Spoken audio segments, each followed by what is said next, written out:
Hi, Vicky. How are you? Good, Michael. How are you? I'm doing okay. Very tired and busy. Very busy.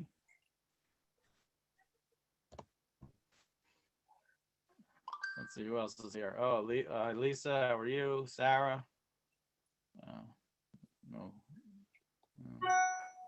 Peter, I see you're on. I don't see you though yet. Yeah, I'm deliberately being shy for the moment, not for any particularly good reason, but I'll get on in a minute. Okay. Hi, Frank. And I am here listening. Hi, Michael. It's Lisa. Can you hear me? Yes. Yes. So you're on the phone? I am. I'm dialed in separately. Okay. Yeah, we hear you fine. A little delay with the video. Hi, Dick. Don't look at the mouse. Sarah. Wow, this is going to be a busy night.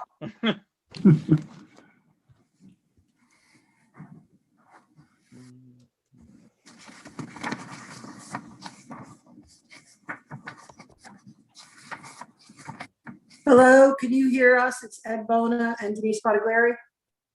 Yes. Okay, Yeah, great. Thank you.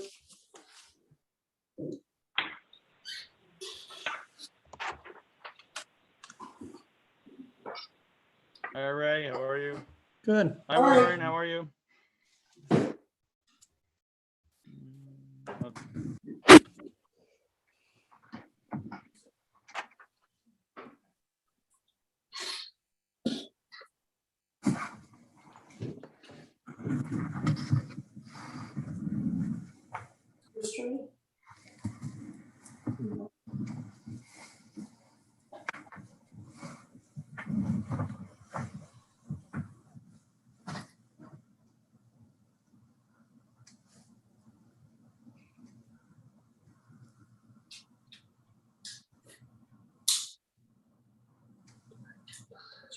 Just trying to move it. Don't touch it.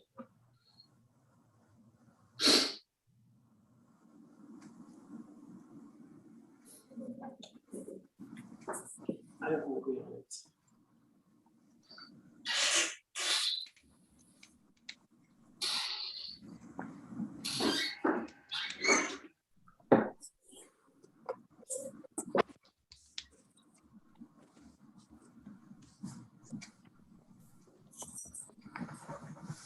Trisha, who do we have from Cedar Ridge? Is there someone here from them? As of yet, no. I sent it to Lyndon and to the applicant too, but I know they didn't come last time. It was just Lyndon. That's better. Just trying to get out of that light. Hi, Steve. How are you? Oh, sorry. Hi, Drew. Wow, this is. I wish we could like reorder the windows, like so I had like all my members in one place. You can hold their hands up.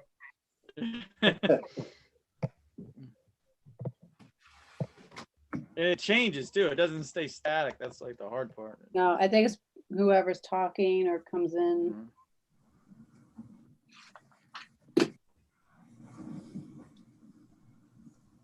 So, well, this is a little weird then. 'Cause I don't know, and we don't have anyone who asked to speak for on that public hearing, right? As far as we know. Not beforehand, but I don't know if some are here now to speak.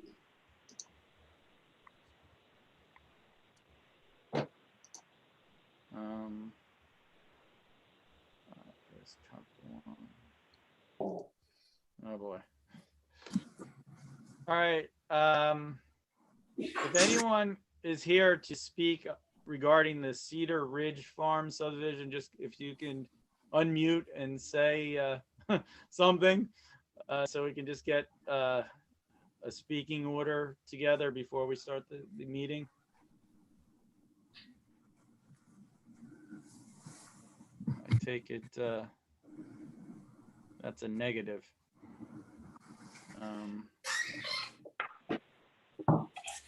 What was David Burke? Yeah, this So is no- David Penny with Lou Reynolds Lou Group. Reynolds, okay. for later on. I'll just be Thank on you. mute. Right, I also see a David Burke. Which application are you here regarding? That's the Capuano residence. Oh, yes, okay. All right, oh, Mr. Darby, yes, hello. Nice to see you. All right. So, all right, we'll call the meeting, April Pine Plains Planning Board meeting to order. And the first item up is we have the Cedar Ridge Farm subdivision public hearing. I would like to, I guess, I have to do a motion to open the public hearing. I always forget. Yes, so can I have a motion to Yes. open the public hearing? So moved. Second, I second. all in favor? Aye. All opposed? All right, let it show the public hearing is now open, and anyone who wishes to provide comments on this subdivision for the Cedar Ridge Farm, Route 82. I guess anyone step forward or speak up. Ah, there's Lyndon. Lyndon, do you want to make any comments on this application that your client has put forth? Oh, I don't see a microphone on your yeah, we don't hear you yet, Lyndon. There's no microphone on your active on your computer. Oh. Okay. Now you're there, but you're unmuted. You're muted right now. We still can't hear you.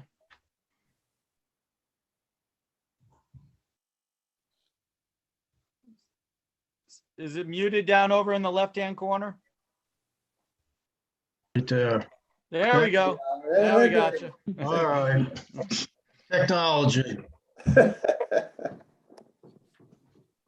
Making our lives easier, right? Suppose. Yeah. Okay, so do you would you want to speak about the application? I don't know if we have any members of the public here. Yeah, they told them. Well, it's a 40 acre, I call the one lot subdivision. The rest of it is farm, 200 and some acres. Okay. And wow, I can't even see it right now. Where did he go?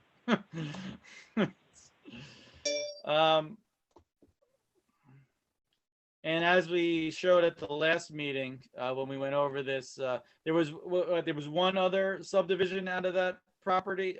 Yes. In the Yes. past. Yes. To the south. All right. A number of years ago. Right. It's pretty straightforward. Is there anyone else here looking to make comment on this application? First we'll take from the public, and then I'll ask my members to if they have any questions or not. Well, I'll tell you that I'm signing my name. Is that okay? No, that's not someone's just muted. I mean unmuted. All right. Capitalism was such fervor that no matter what they tell me to do, I do. Oh boy, I don't know who that is. If maybe someone could mute their microphone. There's somebody talking in the background about someone telling them what to do.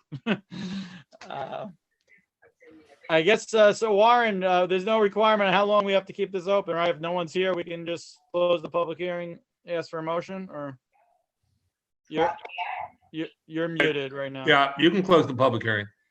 Okay. We do have what? we can go over the. Do you have the short form environmental assessment form? We have to go over that. Do we have that, Tricia, to pull up? Yeah, we submitted it. Yeah. 1 second.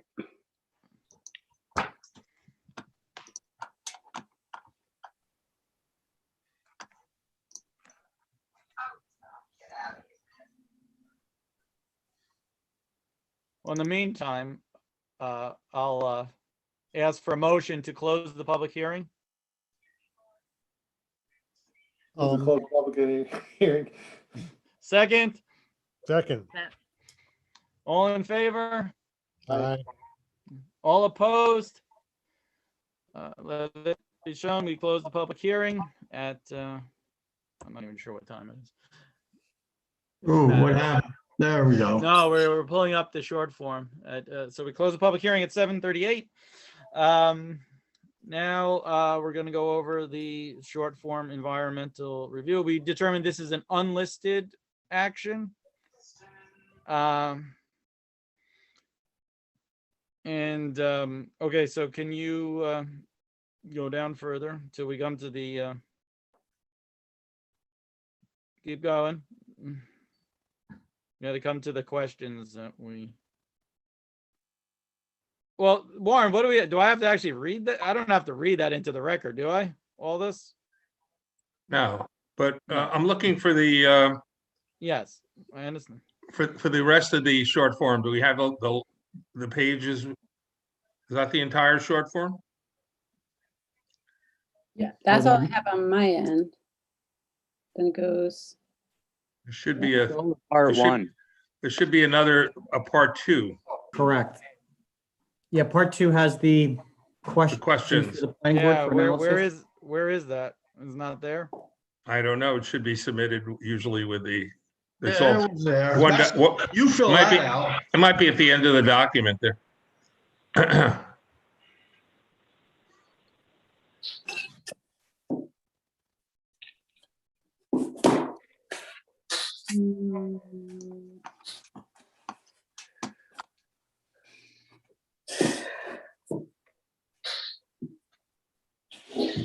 That's it. That's all you have? Yeah. So, Do you ha- well, do you we have a could co- just pull. We could just pull up the form, right? I mean, Yeah, is pull there up anything- the form. Let's go over the form. That's easy. Yep. Yeah, pull it up from this. Okay, 1 second.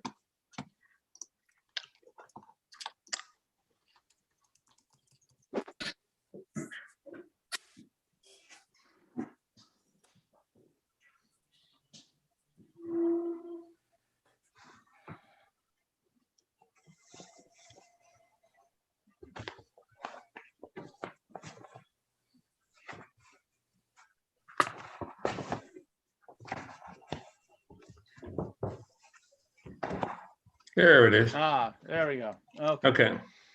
All right, so let's just scroll down a little bit so I can read and. So all you do All is right, just good. read the questions and then you Oh, indicate yeah. whether it's a small or a large impact. I think in most cases it'll be a small impact, but Okay. or no So impact. will the proposed action create a material conflict with an adopted land use plan or zoning regulations? Members, please speak up if it. This will be a small impact. Please speak up if you view it differently than what I'm saying. Will the proposed action result in a change in the use or intensity of use of land? I would say it's a small impact. Will the proposed action impair the character or quality of the existing community? No. Will the proposed action have an impact on the environmental characteristics that cause the establishment of a critical environmental area? No. Will the proposed action result in an adverse change in the existing level of traffic or affect existing infrastructure for mass transit, biking, or walkway? No. Will the proposed action cause an increase in the use of energy and it fails to incorporate reasonable available energy conservation and renewable energy opportunities? No. No. Will the did someone no okay.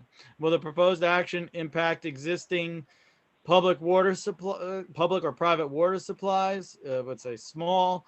Public private wastewater treatment utilities, say small. Will the proposed action impair the character or quality of important historic, archaeological, architectural, or aesthetic resources? No. Will the proposed action result in an adverse change to natural resources? Example, wetlands, water bodies, groundwater, air quality, flora, and fauna? No. Will the proposed action result in an increase in the potential for erosion, flooding, or drainage problems? No. Will the proposed action create a hazard to environmental resources or human health? No. Keep going down, no? Is there not something else? I can't Yeah. remember. Oh, right there. Well, back up. No, you don't have to, just go to the bottom. No, Yeah, you don't the need bottom. part 3. Yeah. No, bottom the other way. Yeah. There you go. Check this box if you have determined based on the information and analysis above and any supporting documents that the proposed action may result in one or more potentially large impact. No, obviously we're going to check this box if you determine based on the information analysis above any supporting documentation that the proposed action will not result in any significant adverse environmental impacts. And I will check this box. Does the board agree? Yes. I agree. Right. So obviously I'll fill this form out when I get it in person this week.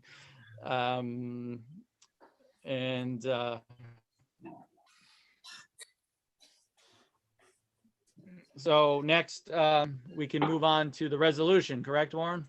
Correct. Let me just find the right one. Okay. All right. So, did everyone get a chance to take a look at the draft resolutions that went around? Yep. Okay. All right. Well, obviously, I'm going to read it here. If you notice anything, speak up. Town of Pine Plains Planning Board resolution granting subdivision approval to Cedar Ridge Farm. Whereas Cedar Ridge Farm LLC has submitted an application for a minor subdivision for the property located at 8032 New York State Route 82, Pine Plains, New York, tax parcel number 1269720-163395. And whereas the plat provides for a one-lot subdivision of 42.88 acres out of a 222 acre farm, and whereas the application was reviewed at the March 10th, 2021 Planning Board meeting and continued review of the application at a special meeting of the Planning Board on March 24th, 2021, at which time the Planning Board noticed the application for a public hearing to be held on April 14th, 2021, and declared this to be an unlisted action under seeker. And whereas the Planning Board opened the public hearing on April 14th, 2021, and closed the public hearing on said date, and whereas the Planning Board reviewed the short form environmental assessment form and determined that this action did not have the potential for any significant environmental impacts, and that as a result, a draft environmental impact statement, DEIS, need not be prepared. And whereas the Planning Board engineer has reviewed the said subdivision plot and has determined the same in acceptable form for approval, now therefore be it resolved that the Planning Board hereby grants final approval to said subdivision and authorizes the Planning Board chairperson to sign the subdivision plat, subject to the following terms and conditions: that all escrow fees for the review of the application by the town engineer and attorney to the town and filing and recreation fees. Always want to read that as recreation.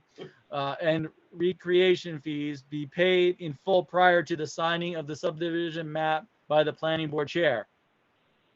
Okay, I will now call a roll call vote on this. So can I have Dick, do you approve this resolution? Yes. Ken's not here, correct? Ken, no. Kate, do you approve this resolution? Where's Kate? I know she's here somewhere. Kate? Yes. Oh, okay. Steve, do you approve the resolution? Yes, I do. Peter? Yes. Vicky? Yes. Okay, and I also vote yes. So let it be shown that this resolution passed unanimously. And by 6 members of the board, right? I don't know. 1, 2, 7, 6. I don't know. I'm losing. Anyway, so that resolution passed.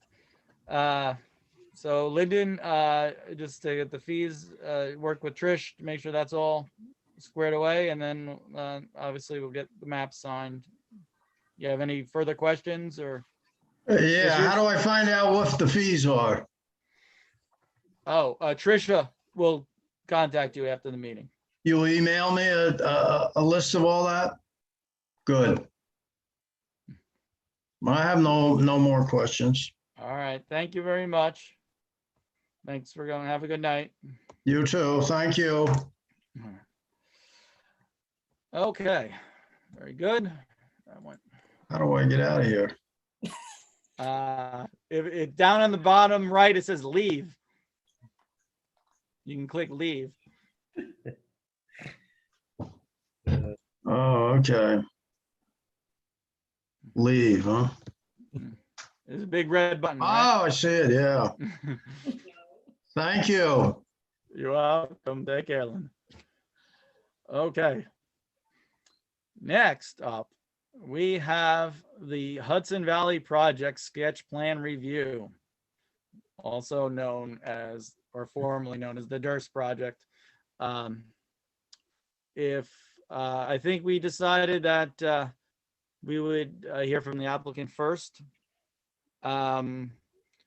Do we want to, who's going to talk first from Hudson Valley Project? I will, Michael. Lisa. Okay. Lisa, does anyone want to share anything screen wise, or are you just going to talk? I'll do the introductions, but Catherine will be sharing her screen. So she may want to work with Tricia to get that up. Okay. I know how to share my screen. I've been checking it out, so I think I'll be okay. Okay, great. Thanks, Catherine. So good evening, everyone. And thank you for allowing us some time on tonight's very full agenda. I'm Lisa Baker with the Durst organization, and I'm here tonight with several of our team members. Jennifer Van Tile is our attorney from Cuddy and Fader. Catherine Mannion, our project manager, and Stuart Messinger, our planner, are both with the Chazen Companies. Tonight, we would like to present the residential sketch plan that we submitted to your board in March for the proposed conservation subdivision redevelopment of the former Carvel estate and adjoining properties. Although it has been almost a year since we were last before your board, we have been working continuously to consider the best project imaginable for this beautiful property. We look forward to working closely with your board and the Mylan Planning Board to create a project that preserves a substantial amount of open space, protects environmental resources, supports local economic activity, and preserves connectivity to the hamlet and adjoining recreational resources. Now I'll turn it over to Stuart and Catherine to provide a summary of our sketch plan and outline some of the next steps in the review process. Great, thank you, Lisa. Stuart Messinger with the Chazen Companies. I'll take about 10 minutes. I want to just review the history of the project, briefly review the pre-sketch application process that we went through with you, and then talk just very briefly again about the sketch plan itself before we move on to next steps. So, Catherine, if you could put up the first figure, which is just an overview of the site.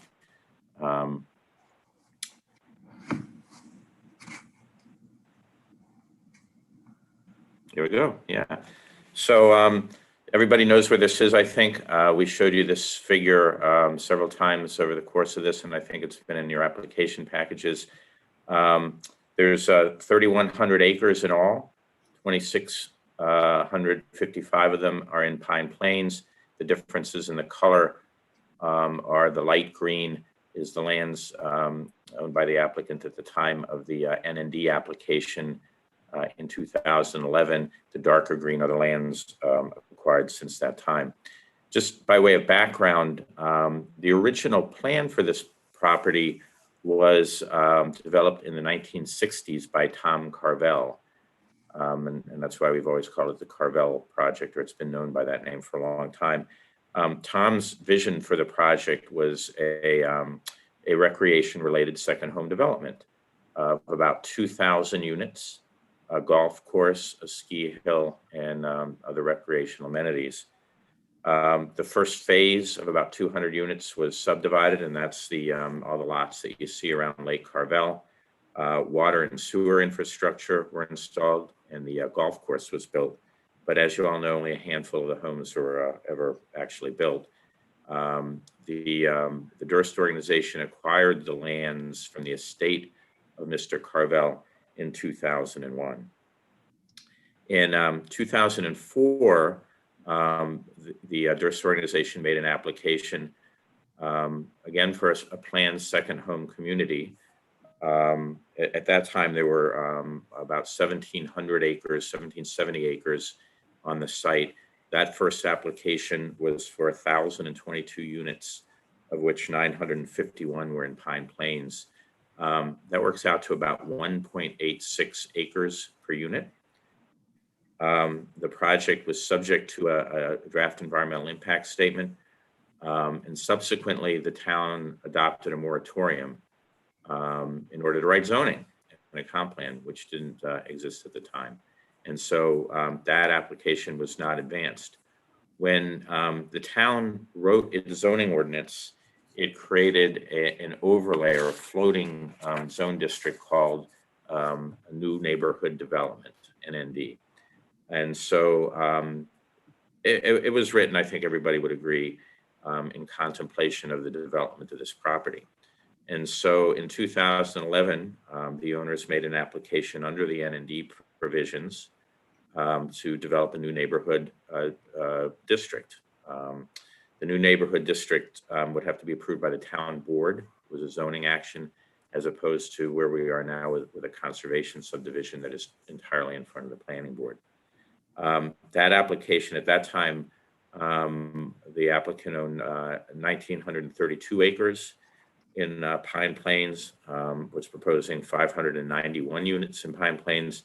And just as a comparison of density, that was 3.27 acres per unit. That application was not advanced for quite some time. The applicant thought about what would work out here, what the town wanted, studied the conservation subdivisions closely, and decided to advance a new project. And so you all may remember that last February of 2020, we had a public meeting to discuss the concept of a conservation subdivision. I remember it well because it was one of the last live meetings I went to for a year. And at that time, the applicant formally withdrew the NND application. And then so in April of last year, we made a pre-sketch application to the planning board. You will recall the purpose of the pre-sketch process is twofold.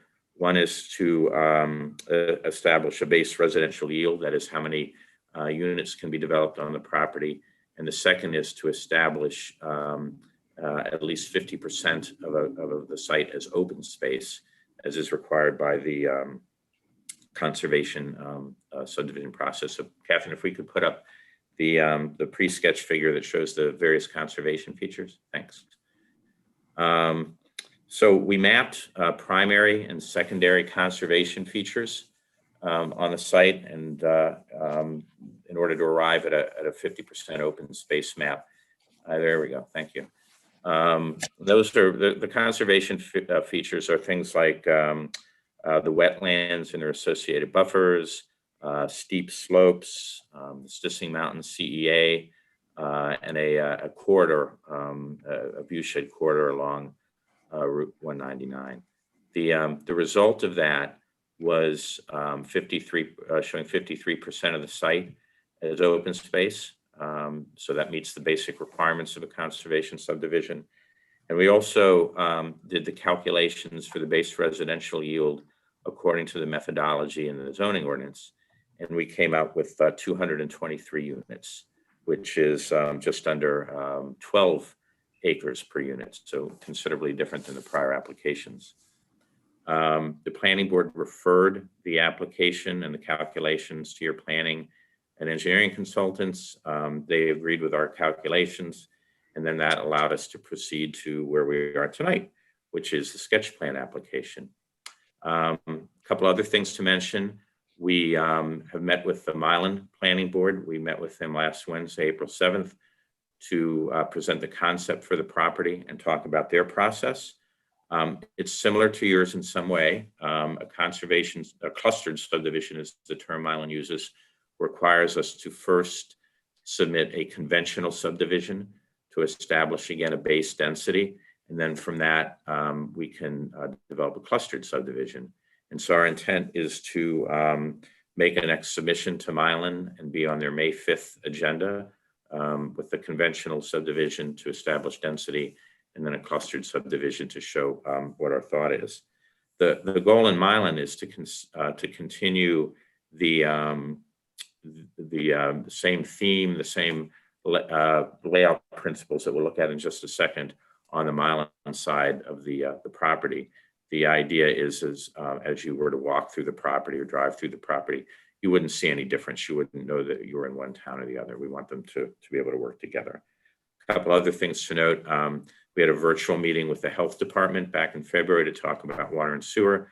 We're trying to schedule a meeting with the DEC to talk about the issues that would be under their jurisdiction as well.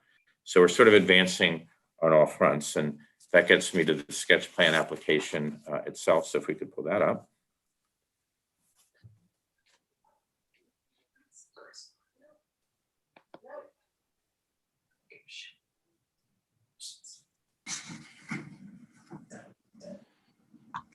Thank you. This is our sketch plan. We believe it meets all the requirements of your ordinance. Some of the key features, it focuses development away from the Hambrook watershed. You can see it's surrounded by green open space. It respects buffers around the regulated wetlands. It limits road crossings, which is really important because I think the most salient feature of this plan is the amount of open space. It's more than the 53% we established in the pre-sketch process.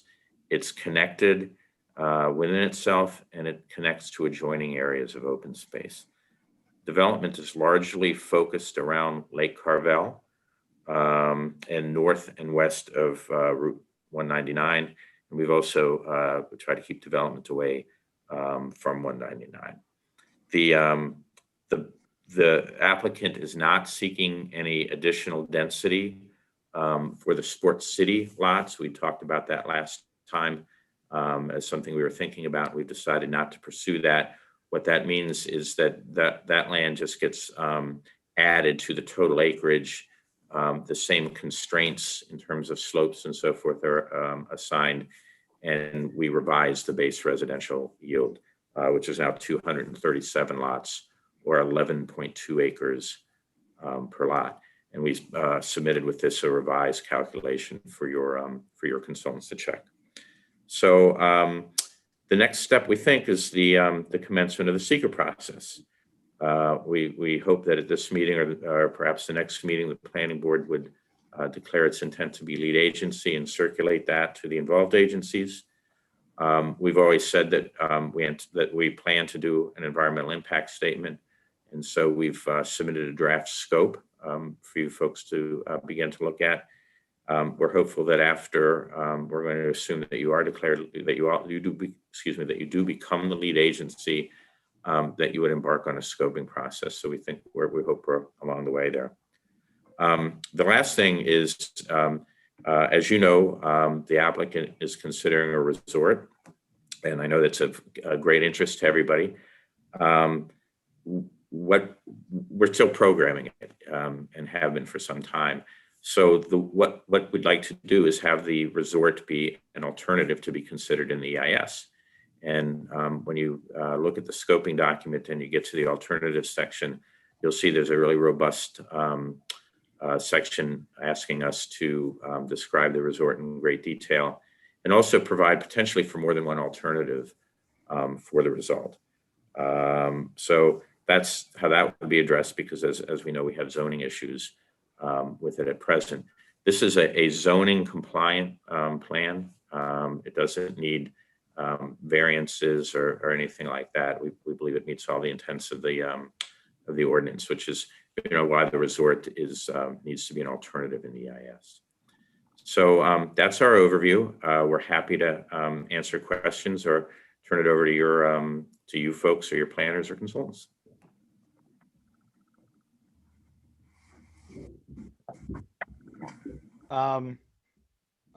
What we had talked about doing now is if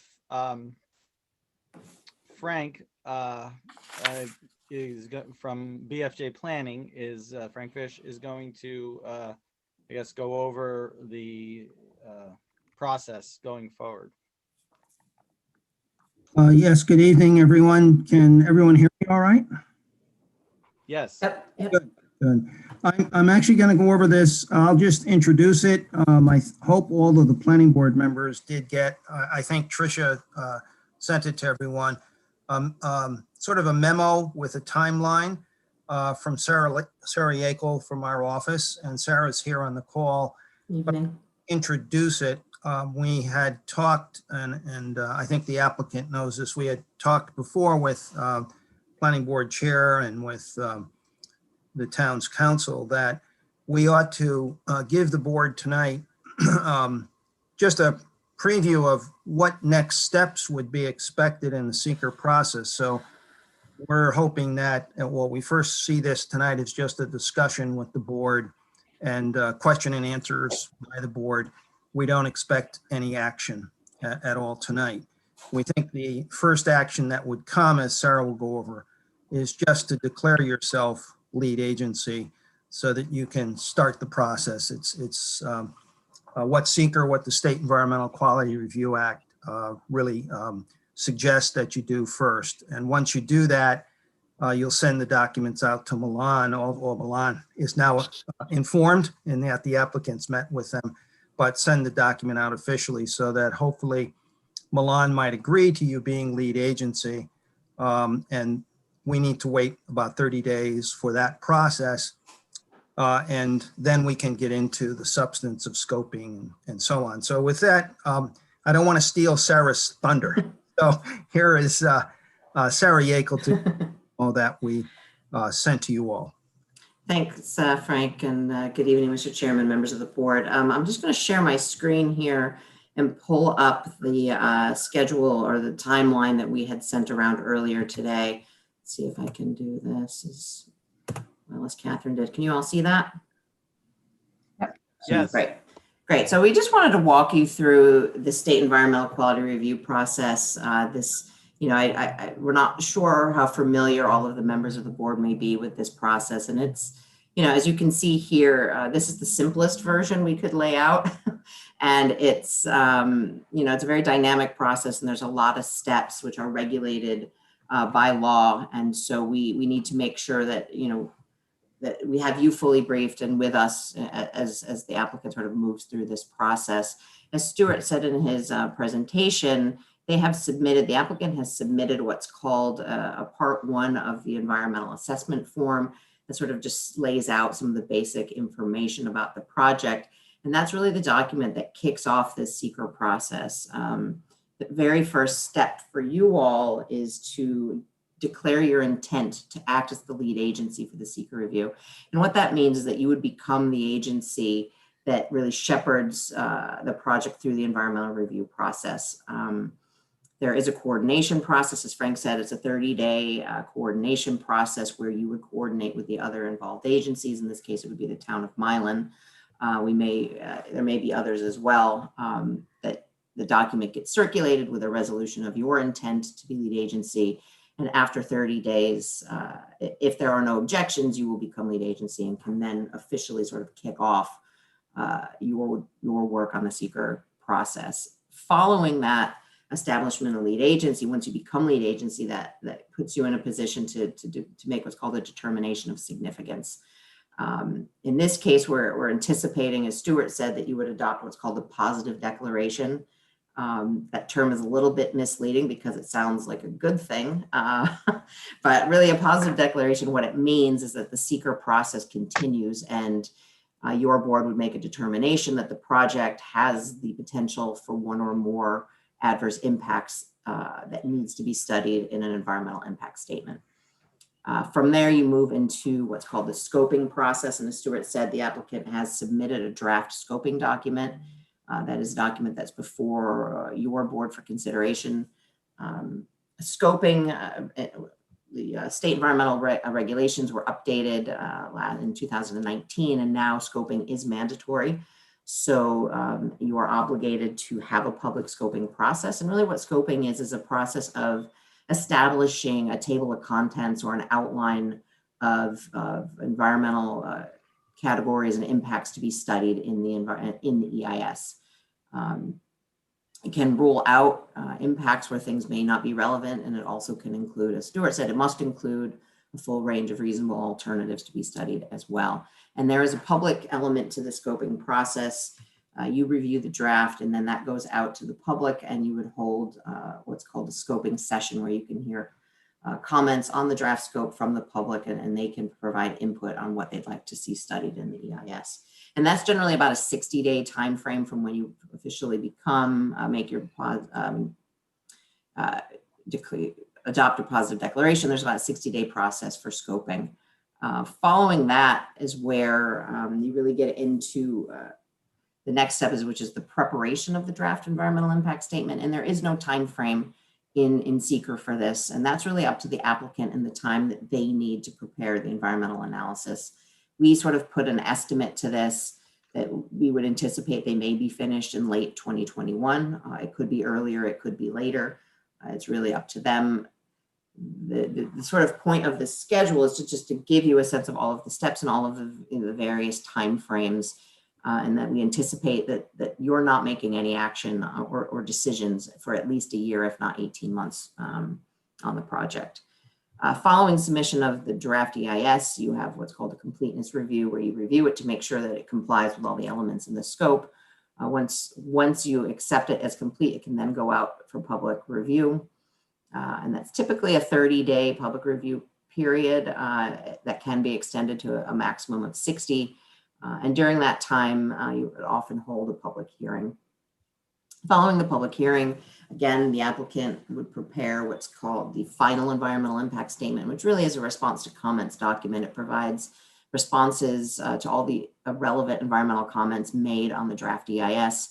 And again, the seeker timeframe for that indicates it's a 45-day period, but that's really up to the applicant. If the applicant needs more than 45 days, there's no issue with that, and they often will need that, particularly if there's a lot of comments or changes to the project.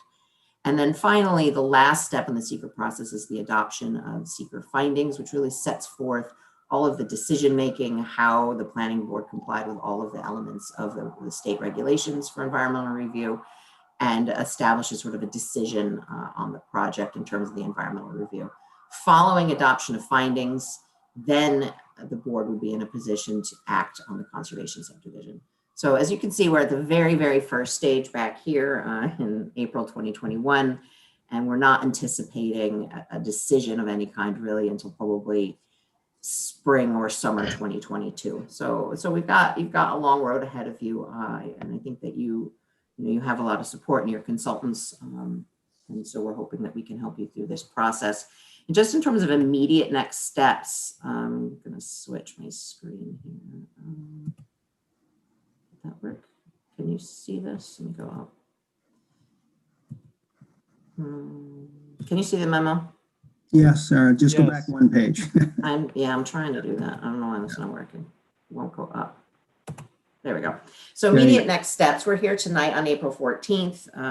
As you said, the applicant presented, and now we're just reviewing the seeker. We're anticipating at your next meeting on May 12th, that you would be in a position to declare your intent to be lead agency for the seeker review process. That would kick off that coordination process with the town of Milan, give them about 30 days to either respond or not respond. If they don't respond, then you automatically become lead agency.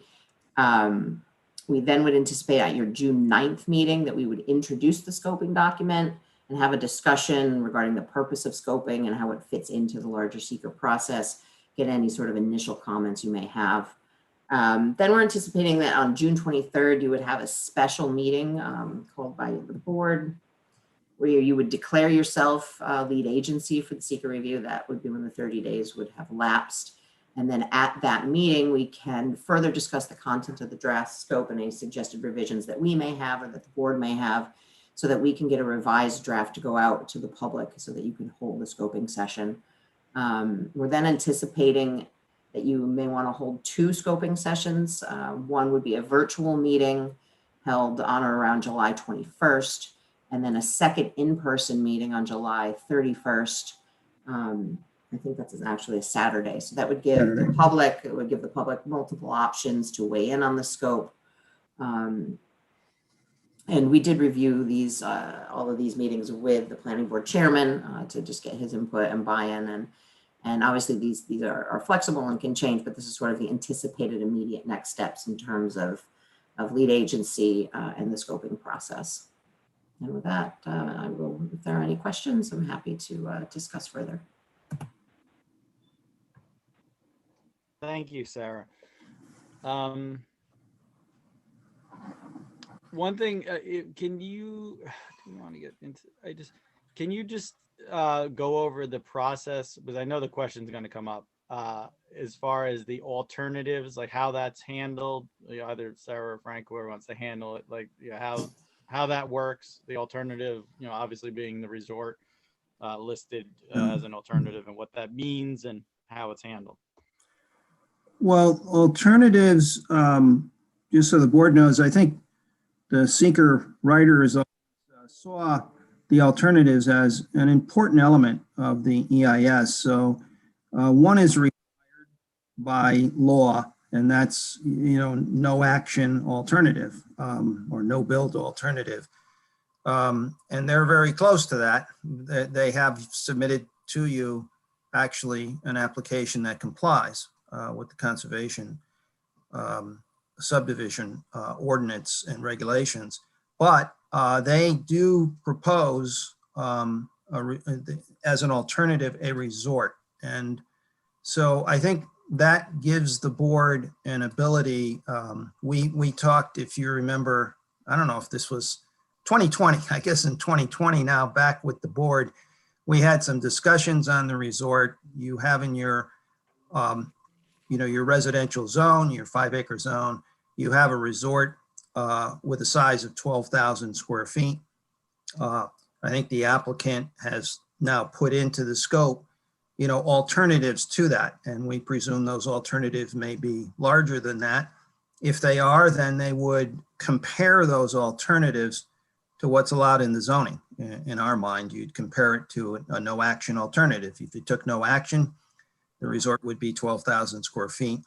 So if you did, or if the town board did, I should say, because it's a zoning action, then there could be a resort size if they are able to prove that out in the show of public benefit to a larger size. You could consider that. And of course, one of the involved agencies here is the town board, because they control the zoning ordinance. So the town board would be able to make decisions on the basis of the full environmental impact statement. And also what that gives the public is the ability to comment, when the DGIS is, the DEIS, when the draft EIS is subject to a public hearing. If you hold a hearing, then the public has an opportunity to comment on that and see what the impacts of any different size to the resort are. So you'll have, I think you'll have a very good process in the seeker process to study the resort size. You're under no obligation, but I think it will give you the ability to take a hard look, is what seeker's wording is, at the resort. And I think it'll give you an opportunity to look at it in detail. Very good. Before we get to member comments, I want to also note that there are members of the Mylan town government here, including the planning board and I believe some of their town board. And I don't know, oh, there's Tom. I don't know if someone wants to say anything at all, but I know Tom is here. Mr. Tom Darby, from the chairman of the planning board, is here. I don't know if anyone wants to speak up from Mylan or not. You tell me. Well, I'm just observing, listening. So that's all. I don't have much to say right now, but interested to hear what they have to say. Okay. I just wanted everyone to be aware and be introduced to you guys. Okay. So I guess at this point, any of my board members here have any questions to ask? Somebody speak up if you do. Yeah, I was wondering, should we set up some formal, I mean, this would happen perhaps after the declaring lead agency, but a liaison, a formal liaison with Mylan, or at least allow us to get the Zoom connection to the Mylan meetings that relate to this project, so that those of us on the board who want to hear that side of things can stay abreast of that. Can that be arranged? Definitely. They actually meet in person. So Okay. yes, they actually, it was the last minute when I finally made contact with them. They had a meeting actually that evening. I talked to somebody at like 3 o'clock, and they were having a meeting that evening. I wasn't able to go when Durst made their presentation to their board, but I think it was a very brief presentation over there. Right. You know, same as tonight. Could we will. I think that's a good idea, Dick. That we set up someone to be an official liaison who's going to go, and there'll be a backup person. And if whatever, say it's you, then if you can't go, you tell Steve or whoever, and somebody else. You'd certainly be welcome to come. I mean, it's Tom Darby talking. I'm the chair of the planning board. So anybody who from Pine Plains that wants to come to observe the meeting would certainly be welcome to do so. We'd like to hear your input. I don't know. No, I was just going to say, I don't know. We don't Zoom anything, so I don't know how we would do that. But I guess we could look into that if that's something that you're interested in. I could come to Mylan. I can come in person. Yeah, sure. Sure. So yeah, we'll figure it out. Obviously, any of the board members are willing to go, but I will definitely designate someone to definitely be there and bring back a report every time you meet. So if you just we keep the channel of communication open, Tom, and you let us know when you guys are going to be meeting, and we'll do the same. And we generally meet. We generally meet. We do meet on the first Wednesday of each month. Okay. So that's the next time we'll be meeting. But so any communication you need to have from us, and you're welcome to, and we want to cooperate as much as we can with Pine Plains to make sure everybody's voices are heard and everybody's input is listened to. And same here. Yeah. So that sounds like it's the May 5th meeting that Stuart mentioned. Is that when Mylan meets next? Yeah, if the next the first. Right. We anticipate making a submission for that meeting. That'll be it. Yeah. Great. It's at 7 p.m. Yes. Well, you know what? We're going to change it to 6 p.m. I think we just decided to do that at our last meeting. We normally meet at 7, but we decided to move it up to 6 p.m. So I would plan on that.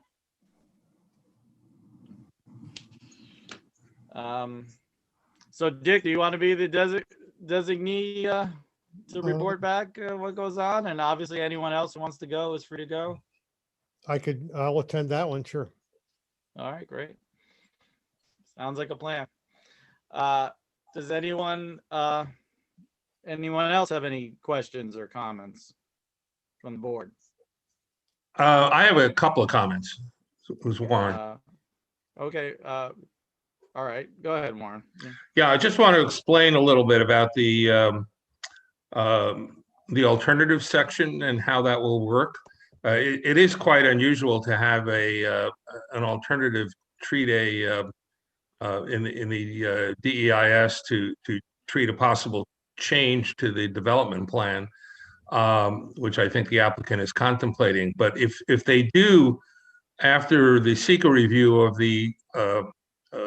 that alternative for the resort, decide to change their application, they would have to amend their application, because the resort, I understand, would have to be built around Lake Carvel, where they have quite an intense subdivision shown on the current application. So it's just not a matter of considering the alternative in the environmental review process. They do change the plan to consider that, they'll have to change the application to incorporate the resort into their plans. The other thing is that Wait, Warren, can I just ask about that? Sure. Now, does that roll back do we have to do things over, some certain sections over at that? Well, we'll have to decide that at that time, but I imagine there'll be some new review of an amended application that shows a resort instead of the development around Lake Carvel. I don't know if Frank and Sarah agree with me on that point, but. Yeah, I think the nice thing about the DEIS is everyone will be able to see the comparisons between, I assume, different resort configurations and sizes. And, after you get public comment and you go into an FEIS, there's where you might want some further information, and actually you may have a preference as to resort size. If you have one, the FEIS can sort of carry, if you will, a preferred alternative in it, so that you would be making findings on the basis of that preferred alternative. I don't want to get ahead of myself there, but at some point then, if you were to choose, let's say a 12,000 square foot resort is something that you want, fine. Our town board is happy with, and they're happy with, that's fine. No change. They would still have to put that in, and Warren's right, it's not in now. If a larger size is warranted and you're comfortable with it, I don't know what that would be. We haven't, obviously we haven't seen anything yet. And as Stuart said, they're working on programming it. Then there would have to be at some point a revised application.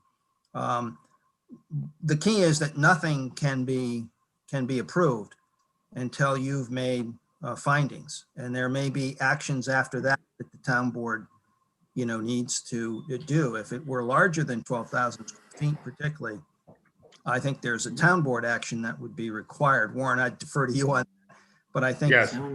Yeah, the town board has zoning power. So there'll be, as you get into that, which I think will be, probably in 2022, if schedule is, has some semblance of, let's put it this way, we have not been through recently a full EIS process in less than 7-8 months. So I think, you're going to have plenty of time to examine all of this.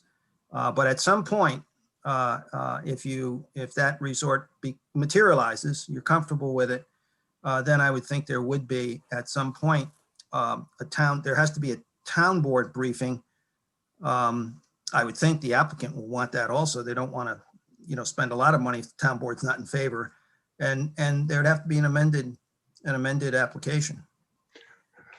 The other point I wanted to make is that I think we're obligated to conduct a coordinated seeker review, certainly with the town of Milan. I went through the original DEIS and FEIS. I don't think we ever got to an FEIS on the first go around, but that was very highly orchestrated with the town of Milan. Representatives and consultants from the town came to our meetings, and I think we should anticipate that there would be rather than just sending a liaison to the town of Milan to be at their meetings, I'm anticipating there's going to be much more coordination between the two municipalities in the review of this project, both the seeker review of the project and ultimately the permitting process before the two boards. So we should start thinking in terms of how we're going to do that. Not tonight, but another night. Well, can you just give me an example of what something like that normally looks like? An example of a coordinated review? They can take different forms, but the way we did it last time is that actually members of the Milan Planning Board, and I believe their planning consultants, attended our meetings, and there was a coordination of effort in terms of doing, a review, the seeker review of the project. We never got to a point where there was actually an application submitted in both towns because we never got finished with the seeker review process. But there's no set rule on how you coordinate those, but I think it would have to be coordinated because when you finish the approval of this project, we're going to be contemplating an approval both by the town of Pine Plains and the town of Milan. We don't want to go through our approval process and then have Milan have a separate disjointed approval process. So we're going to have to think about how we coordinate that with the town of Milan. And that's something we can discuss internally at a later date. Tom Darby, we would be, we have our consultant, who would certainly be, we would be, expect to coordinate with your consultant and the board and stuff. So, I'm sure that would be part of the process. We would anticipate that. The meeting that we had with the applicants, the discussion of the resort was sort of put off. I mean, am I hearing that now the resort and the application for the lot structure and stuff is going to be done together? Or because I kind of had the idea that we were going to figure out what the lot layout would be with, and then the resort would be sort of a secondary thing, and actually more of a Pine Plains issue. The resort, we didn't. That's my opinion. I didn't see that there would be much impact of the resort on Milan, but maybe I'm missing something here. I don't know. If I may, Mr. Daria, that's correct. I mean, our thinking is that the resort would be in Pine Plains, for lots of pretty apparent reasons that we probably don't have to go into here. But you're right. That is our thinking. And where are you with Milan in the process? You're kind of in the pre-sketch process that we already went through with them. Is that right? They have a similar process. It's similar words. The details are different, but we had the initial meeting to present the concept. The next step is a presentation of two plans so that we can get to a lot count. The same thing that we did with you folks. So we'll be doing that as submitting that for the May meeting.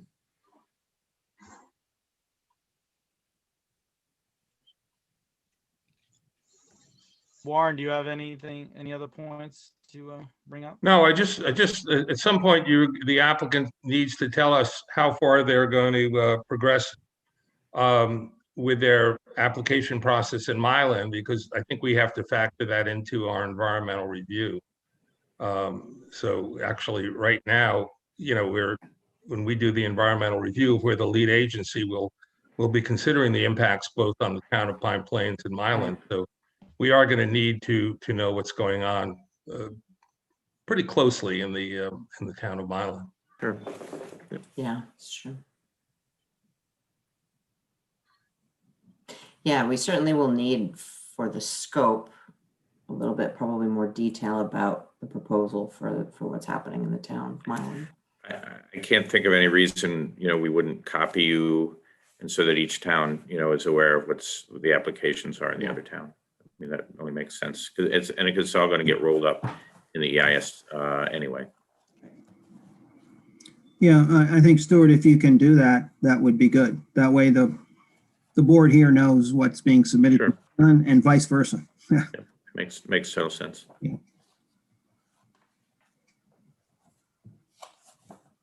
All right.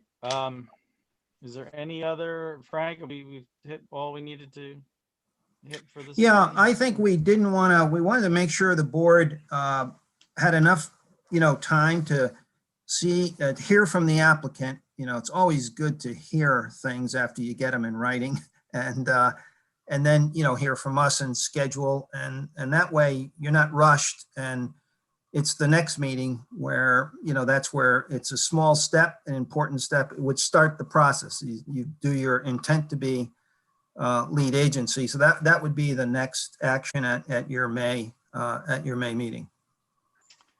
And also I want to note, the documents and that we've discussed tonight, right, are available. Tricia, they're in our Dropbox, and also, did you hear me, Tricia? Yeah. We put them out already, right? So, I don't think we put them out yet, but I can easily do that. okay, let's put them so that if people want to look at the application materials, they can see them. No problem. Michael and Tricia, one thing to consider, we sometimes suggest is that there might be a copy both, at the town clerk's office and in the library, so that, those people who might not have a computer or, would like to go read the document at the library, if the applicant could provide a document for the town clerk's office, a hard copy in the library, that would be good. Just to make sure, everybody, everybody's ready. Okay, two sets I'm hearing. Yeah, I think if you got one complete set to the town hall, just a suggestion, I'd make that to the planning board, and one to the library. That would be good. We always find that, sometimes just people, not everyone, is that good at the computer or doesn't have one. And that way they at least can go to the library. Sure, we'll take care of it. And yeah, and that's what we usually do for applications that are in public hearings, etc. They're kept at the front desk up at the town hall, and I like the library idea too. Just another place. Take care of it. And one other thing, if we could also be provided with copies of any submissions that you make to the town of Milan, we would appreciate that. Will do. Okay. All right. Well, thank you, everyone. Thank you. Came for this application, and we look forward to hearing from you soon. Thanks a lot. Appreciate your Thanks. having us.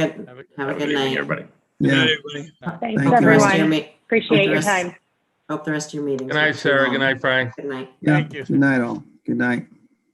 Good night. Thank you. Yep. Bye-bye.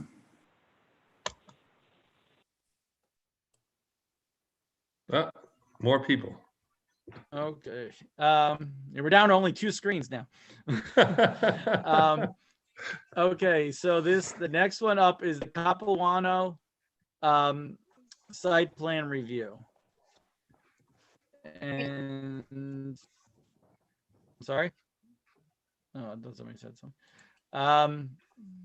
And I guess let's do we have documents to pull up from that, or do we have the applicant who's sharing any screens, and if the applicant can step forward and introduce themselves and the project? Right.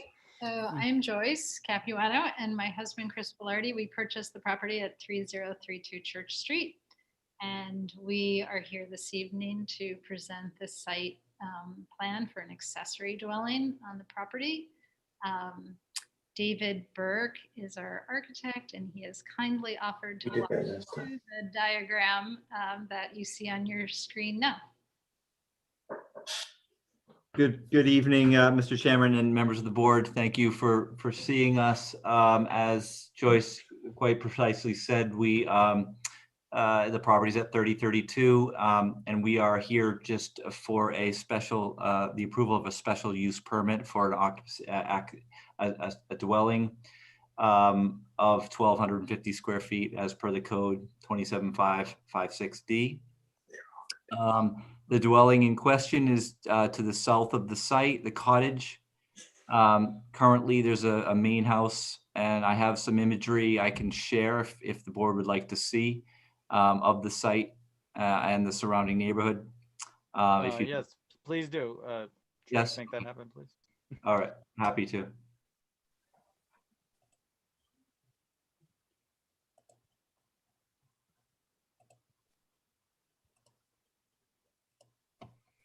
Okay, you're gonna need to stop share so I can, thank you.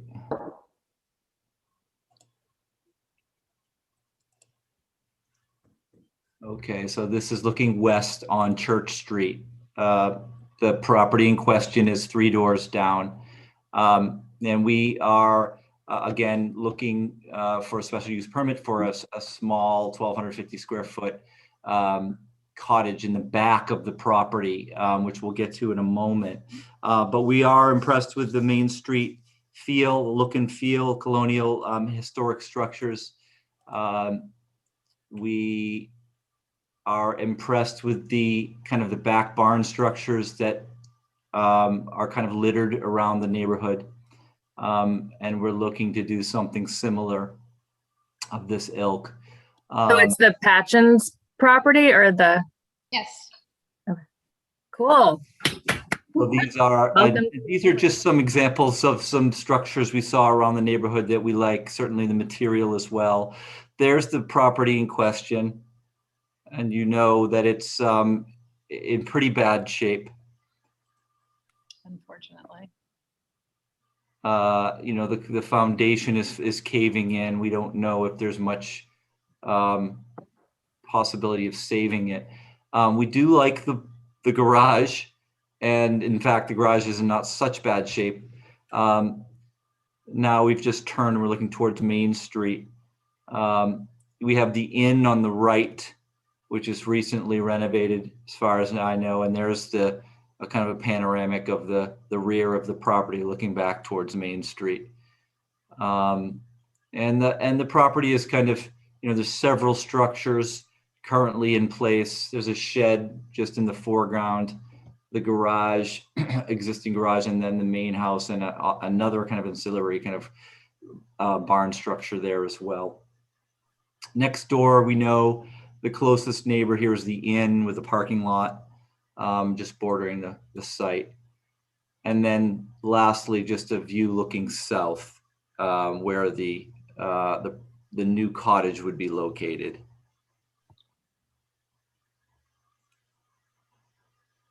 And the proposed site plan that we're suggesting now. The cottage in question here, again, 1,250 square feet. The applicant would like to continue the driveway. We are considering the relocation of the garage. So we move that forward or south and connect it to the new cottage. We would be repairing the existing septic tank to the main house. And we would be adding a second for the cottage. And that's really the kind of general overview of the plan.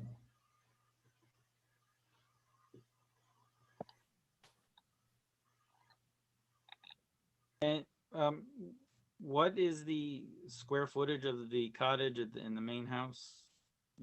So the cottage, at the moment, we are not suggesting any change to the main house.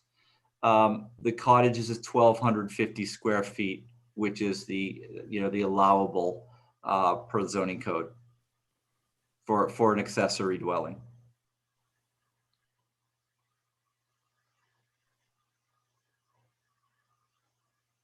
Okay, but it's 1,250 square feet or 75%, or whichever's less, correct? Yeah, which is 1,200. The main house is roughly 2,500. Right, that's what I was asking. Yeah.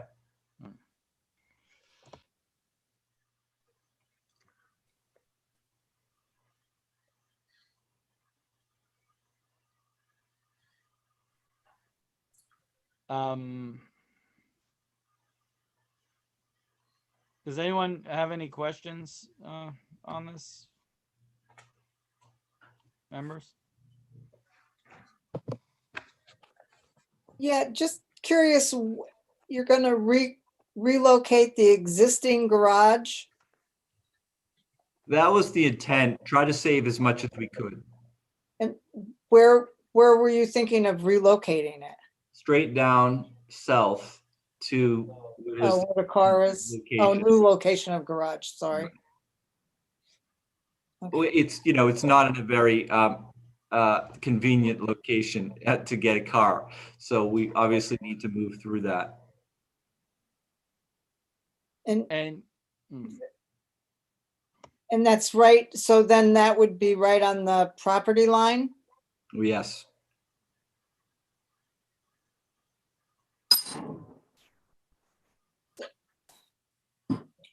What is, The structure had to be so many feet from the property line. Where's Drew? Drew? I'm here.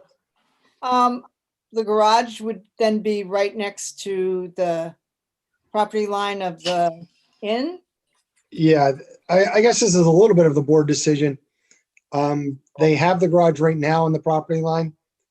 If it's allowable to relocate it and keep the non-conformity that they have, that's a board decision. Or the other choice would be that the planning board can require a variance. Warren, do you have a comment on that? Or? I believe there is some decisional law that might militate in favor of allowing the relocation of the garage and keeping the nonconformity, but I'd have to check on that.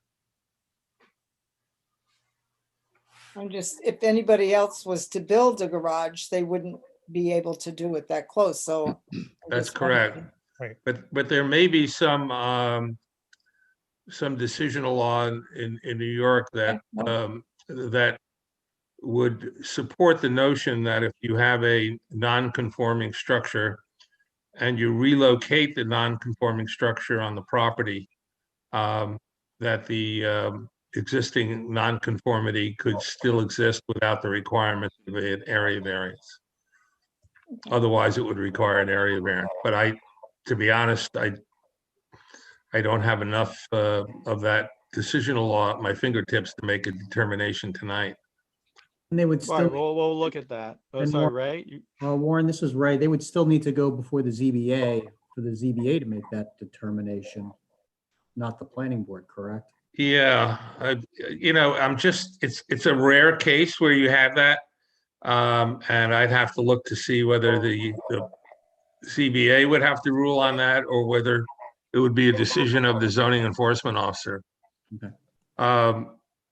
More than likely, the relocation with that in a place where you're going to have the, you know, now that I think of it, I think the decisional law that I'm talking about relate to a tearing down. Say if you tore down the shed and rebuilt it in the same location, you wouldn't require a variance. But if you're moving it, I think you will require a variance by the ZBA. I don't think that case law that I'm referring to would exempt it. If you want to avoid the necessity for going back and forth and waiting for me to analyze it, I think you might want to refer this on to the ZBA for a determination. If it turns out that they don't require the variance, we can short circuit that process. Unless you want to abandon the plan for the shed at this point. Well, thank you. I was going to just chime in and perhaps state the obvious, but to leave the garage in place, we would be okay to without a variance, obviously. Yeah, I would, Yeah, Right. if you want to move forward, that's probably the more sensible approach at this point. Then we don't have to worry about that. But- And if you want to move the shed later on, you would have to go to the ZBA probably for And, that. and of course, as an alternative, we could remove the garage and just build it within, inside the setback. That's correct. Well, if you leave the garage where it is, then that's part of your driveway, right? Then there would be an accessibility issue we'd have to get over in other ways, but yeah. Yeah, okay. So is there a time, I mean, the reason you're, putting that aside so quickly, is there a time factor that you don't want to go to the ZBA if you had to, or what? Yes. What- I mean, we would, Go ahead. sorry, David. Yes, we'd prefer to get underway. I think it's going to take some time. So leaving it where it is, if that's something where we could get a conditional approval, I think that's what we would. Now, there's a problem there. The problem is that if you leave the garage there, then you don't have driveway access to the cottage. Right, we'd have To drive around, just change the lawn. Well, I think what Joyce You'd was have to- suggesting is that if time is of the essence and we wanted a conditional approval tonight, we could do several things. One, we could leave the garage and we will deal with access on our own. We could remove the garage and rebuild it within the setback, or just build a whole new garage within outside the setback. So I think we have options. We haven't necessarily defined exactly what they are yet, but I think your point is well taken, that if time is of the essence, then we either leave the garage where it is or build it somewhere else. Well, you could leave the garage where it was while you started, and then could they not just leave it where it was, start No. building the cottage, No, apply to the you can't, you ZBA? can't, Let me- wait. Hold on. Yeah, I was gonna say. First of all, you can't give conditional approval tonight. You have to have No, we a know hearing that, on a but- special use permit. So you're gonna set it down for a hearing. So there's nothing you can do tonight other than just schedule a public hearing. I on it. wasn't saying that they would get a conditional approval tonight. Okay. I know they said that, but All I right. didn't say that. All right. All right. What I'm talking about is that just their strategy that they're trying to construct. This is stuff that's very much on the tip of our tongues, because we just spent the last days talking about these sort of structures in the Hamlet area. And, it's just a garage, but to have, a tear down of, some old, building that, as you saw, the applicant, one of the things they liked about when they moved, for moving here, is the character of the Hamlet area. And these non-conforming lot line accessory use structures are definitely on the mind of, and I know for a fact will be on the mind of the ZBA because of all this. So I'm just trying to strategize out, like, as far as if they were to, where they could basically go, we can give their approval for the cottage, where they let, not tonight, where they left the garage where it is, and I guess we could work with the driveway around it or whatever, where they send their construction vehicles, etc., while they apply to the ZBA. And that would be, whatever, 2 months to get that, if the ZBA deigns to give that area variance for moving it back while keeping the non-conformity. I would also note that, this is moving back from, it's up near where the inn is now, and it's moving back to, like, basically a less onerous area where it's just a field behind the inn. Is that correct? Anyone have knowledge of the property back there? Yes. Parking area. That's right. So, actually, Mr. Bona, could you please mute your mic, because you keep popping up as uh, on the end. Sorry. So that's okay. So, right, yeah, so there'll be no, we have to do a public hearing for the special use permit for next month. That would be the earliest. Where are we at with Board of Health and septic for the cottage? We are doing perk tests and going through that process now.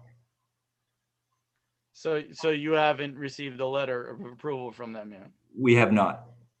So if I may, Michael Chairman, if the applicant, I understand the indicated time is of the essence, but since they're just in the process of doing their perk test at this point and have not filed a formal design plan to the Department of Health, just the Department of Health process is going to take at least 3 to 4 months at a minimum, just based on their backlog. So again, while the planning board is deciding its process and timing, just keep that in mind. And obviously the applicant should keep that in mind as well. The Dutchess County Department of Health does not move quickly. That's helpful. Thank you.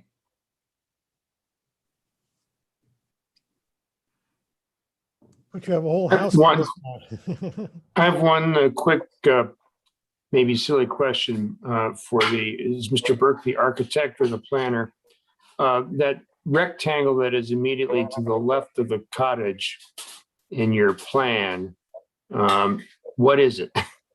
So that is the entire footprint of the building. So that would be the kind of bedroom wing. So in fact, you see the garage to the right with a car, and then the cottage middle section and the left is all part of the same building. Understood. And you're saying that that is half the square footage of the main house? No, I'm saying that's 1,250 square feet. In the zoning code, an accessory dwelling is allowed to be 75% of the main house, or 1,250 feet, whichever is smaller. Got it. Okay. 1,250 is smaller. Okay, fine. Thank you. That explains it. I appreciate that. And I'm the architect, by the way. Yep. How do you do? I'm well, thank you. So we have a public hearing next month, I understand that. And then this board, if I understand correctly, this board then would rule on the special use permit. Well, hold on, because, so Warren, can we have a public hearing without them knowing where the septic and all that's gonna be? Or is that, we just end up doing conditional on that, or how would that go? Well, if I may, Sure. Mike, I believe that it's important that at least a design plan that outlines the proposed septic be provided as part of the application prior to the public hearing.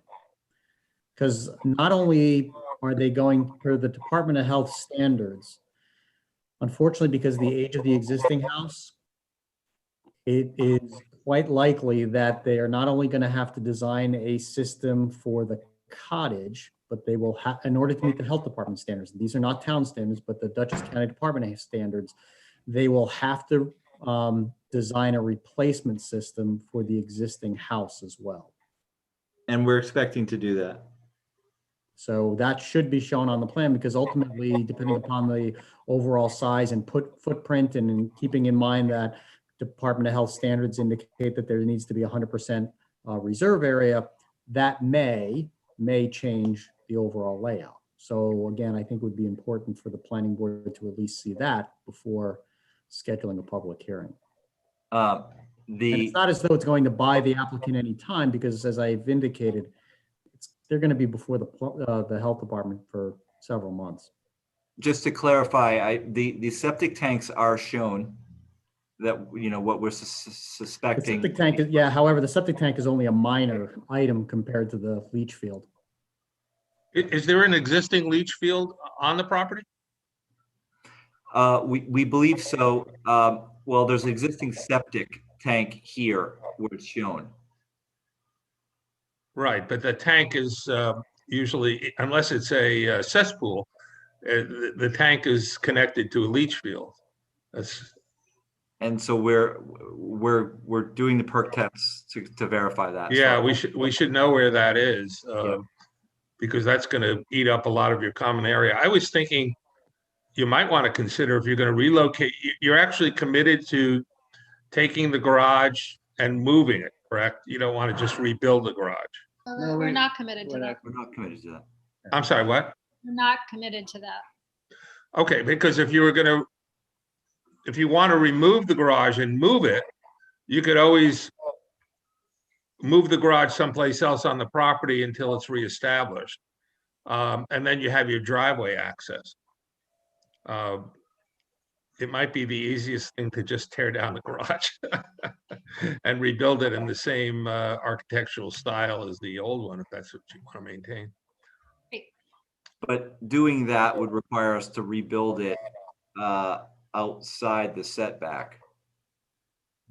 You would have to get a variance. You would have to get a variance from the ZBA. Either way, if you moved it or rebuilt it, you're saying, and it stayed in the same location or within the setback, you would still need a variance. Yeah.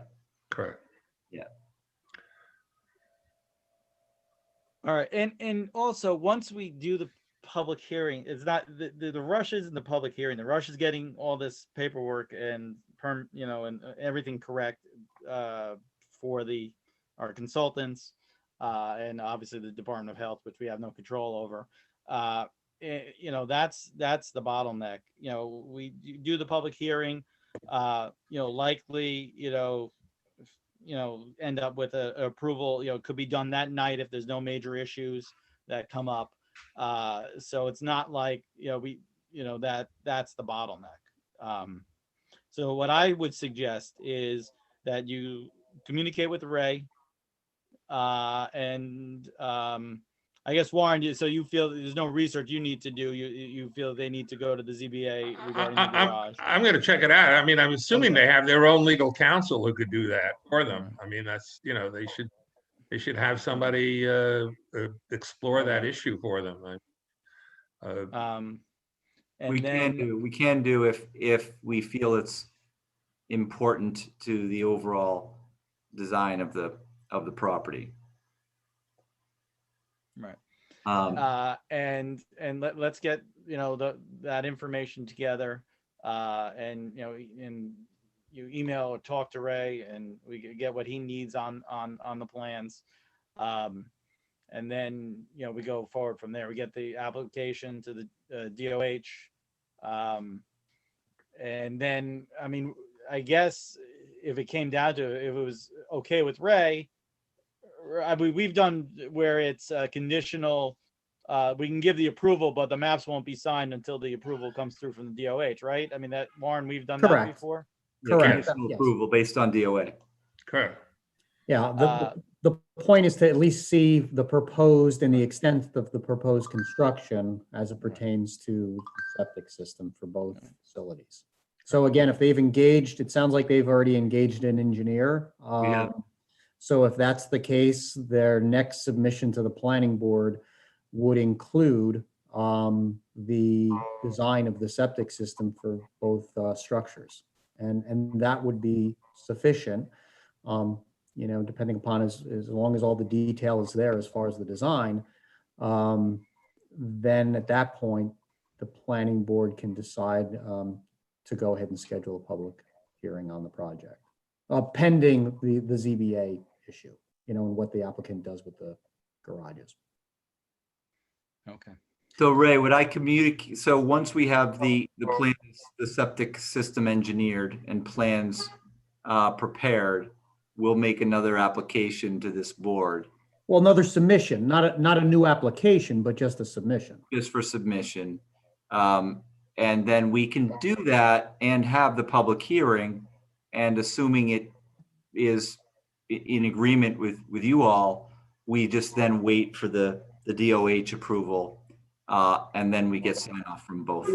Right, so the DOH approval would just be placed potentially, depending upon the outcome of the public hearing and so forth, and any other comments from the planning board, it would be placed as one of the conditions of the final approval. Sure.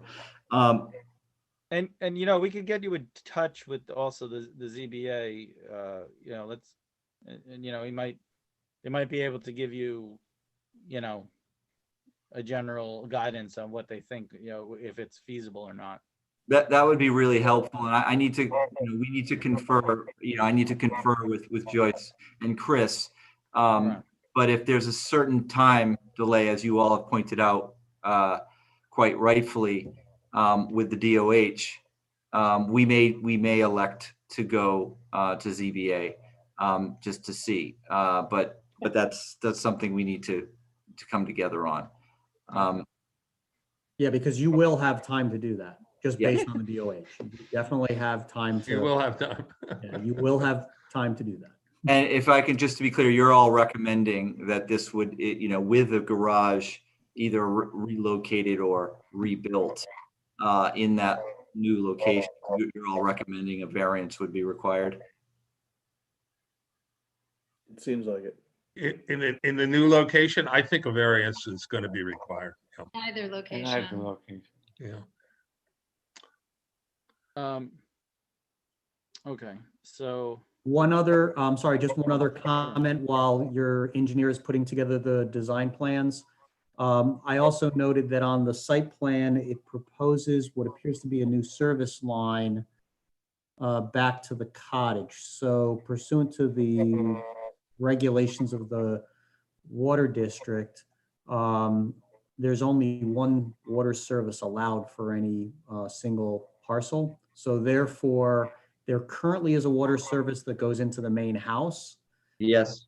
Basically, what would take place is that there would be a water service from the main house that then extends to the cottage. So there would only be 1 meter, one service to the parcel itself. And the question would be whether you're going to keep the existing service or whether you're going to increase the size of that service. Right now, it's if I recall, it was a 3/4 inch galvanized iron water service. So again, if you're making a large investment, you may want to consider replacing that. And again, depending upon the design, your engineer may want to consider either keeping the 3/4 inch or bringing it up to a 1 inch service. But again, only one service. So I would anticipate that the water service, which comes in right by the sidewalk, would go into the main house. That's where the water meter would be. And so that would then measure all the water used on the parcel as a whole. And then you would run water service from the main house after the meter back to the cottage. That makes good sense. Thank you. And we're also assuming the electrics is similar, where we would have a single meter to the site. Correct. And run from the main house. Right.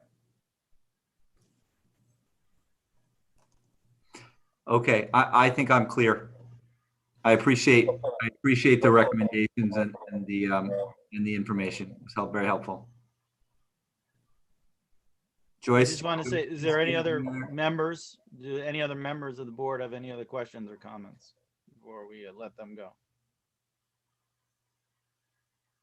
All right.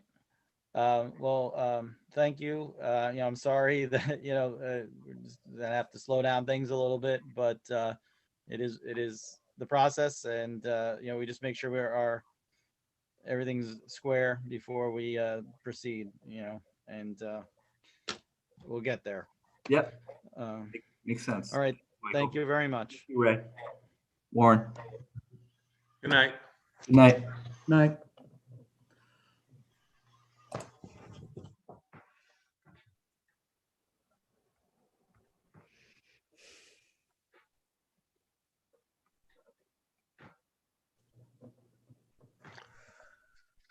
Okay. I'm sorry. I was talking away. Stissing Storage is next up. And I had a question for Warren on the resolution. It talks about a public hearing, but we didn't have a public hearing for this. Did we need to do a public hearing for this?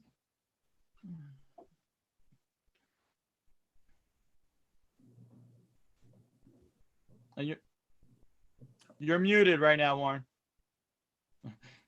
Yeah, this is site plan approval. It has to have a public hearing. Oh, wait, it's not special use permit. You can No. waive the public hearing for the, I think you waived the public hearing. We for waived this. the, so Yeah, we have to, yeah. so we have to make that change in the, Yeah, did I put that you had a public hearing? In the Yes. draft? Yeah, you can change that. Just, where does it say that? Hold on.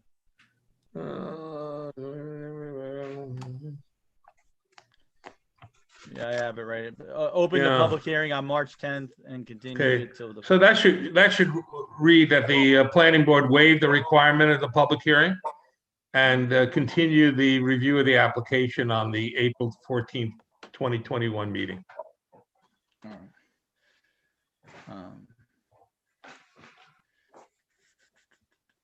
Now, I had a further question regards to that easement. Now, it Mhm. has it on the west side of the property, but we had talked about it, the applicant had talked about it going up the middle of the property. Remember at the last meeting? Yes. That's not possible, Warren, while you're shaking your head. It's up to the applicant. I don't have a pen. When I reviewed this, I didn't have a set of plans showing the easement area in the middle of the property. I saw it on the west side. So that's all I had. So do we have to make that change on the plans, I guess? Absolutely. If that's going to be, So- if that's going to so be did we not- required of the applicant, yeah. Is the Yeah, so did we- applicant committed to doing that? I think it was only advisory by the zoning. I read the minutes of the zoning board of appeals. And I don't think they required that. I think you volunteered it. I did. It was advisory, yes. And Yeah. If you get my drift. I understand. I got it. Because if you're going to do that, first of all, you have to show me on the map, on the plat where the easement is, and then you're going to have to prepare a fairly formidable easement document, and you're going to have liability issues. And I mean, I'm not trying to take away kill the notion of having that easement for the public, but it's a fairly formidable requirement for you. I see that and I understand. And that's why I was wondering if there was some way that I could, if I had to even put some verbiage into the plan that if in the future it was deemed necessary to link the trail system or the walking, trails to the village, that we could revisit it then. But it was advisory. It wasn't mandated as far as I was to understand it. Was that the purpose of the public access, to link it to possible trails? Is that what the idea was?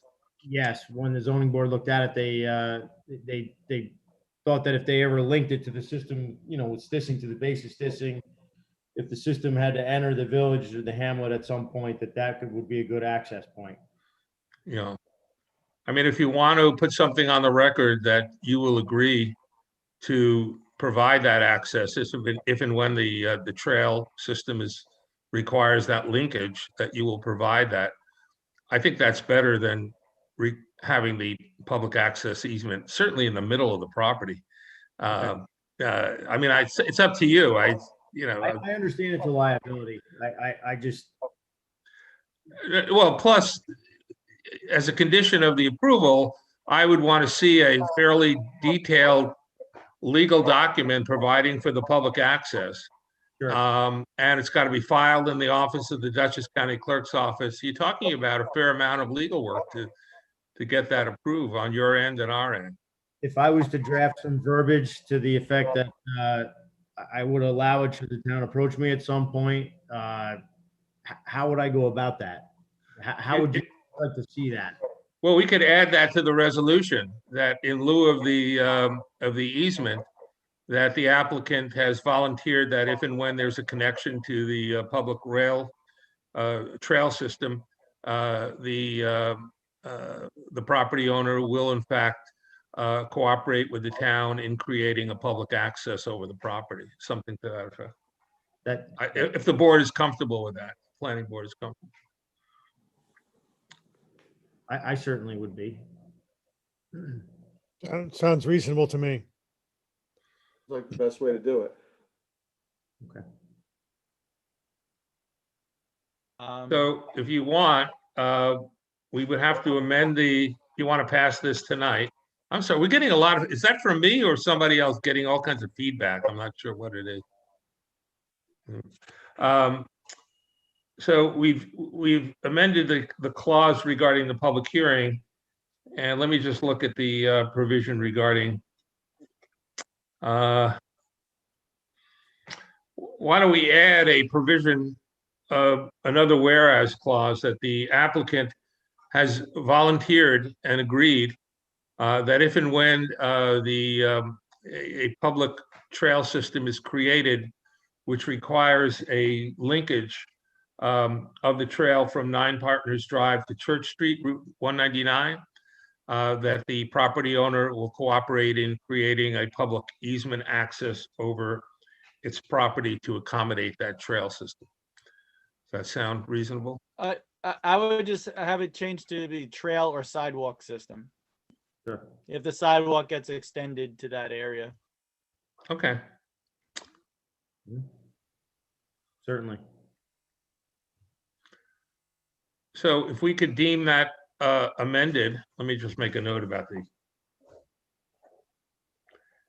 And you can vote on the resolution tonight, and I'll amend the resolution with the proper language so we have it for the record. Assuming you don't want to wait until the next meeting to get this approved. Okay, and so so I'll just read what we have, and then you'll amend that. Is that how it works, Warren? Yeah, the 2 paragraphs that you'd have to amend. Well, let's see. I already amended the one with the public hearing, so I took care of that. Yeah, and so on page 1, we would eliminate the proposed pedestrian access. And I think you're going to want to eliminate that from your site plan also. I will. So you're gonna have to revise the site plan to eliminate that, okay? Because it's going to create confusion. Okay. In the future. So on my site plan, should I have them? Should I have the engineer write right in there some verbiage regarding this, our discussion on this, or does that matter? That'd be great if you want to indicate. Yeah. Let's go over the verbiage for the.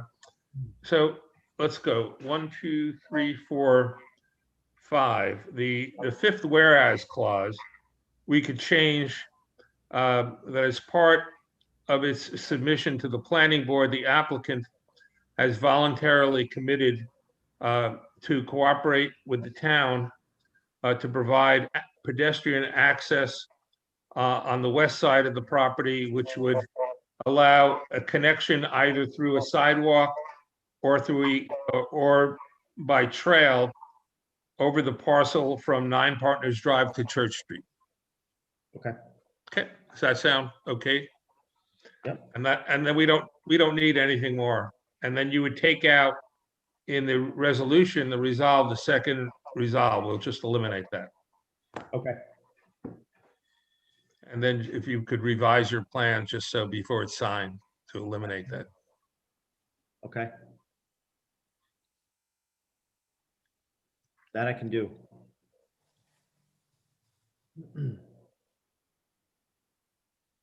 All right. Okay, so I'll read the resolution. I'm just gonna skip that one. Whereas I didn't get it all in there. When you get to it, we'll just skip it and I'll plug it in. Yeah. Okay, that sounds good. All right. So Town of Pine Plains Planning Board resolution approving site plan submission of HTWO Property LLC for the property located at 2818 Church Road. Is it Church Road or Church Street? Church Street. Yeah, that should be Church Street. Sorry. Route 199. Route 199, tax ID number 133-200-6817-17-18524-1-0000, Pine Plains, New York.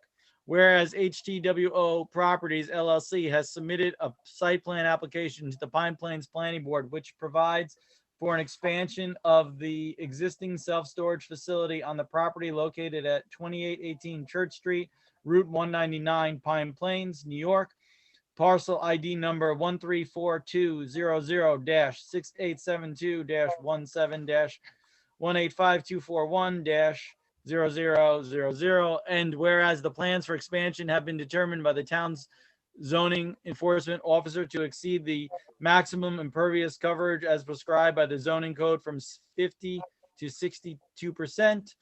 And whereas prior approvals by the town of Pine Plains have permitted the maximum lot coverage of this parcel to be 56%. And whereas the application was referred to the, Pine Plains Zoning Board of Appeals, ZBA, for an area variance from the maximum lot coverage requirement, and after the conduct of a public hearing, the ZBA granted the area variance by resolution dated February 9th, 2021. And whereas part of the submission, okay, so this is where we're at. We're going to change that, so just skip over that. Skip over. And my headset is just dying. Give me a second. I got the switch. Sorry.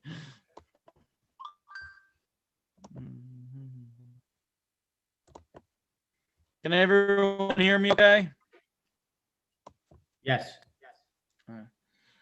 All right. Whereas the site plan submissions have been reviewed. Have been reviewed. Oh, this is a mess.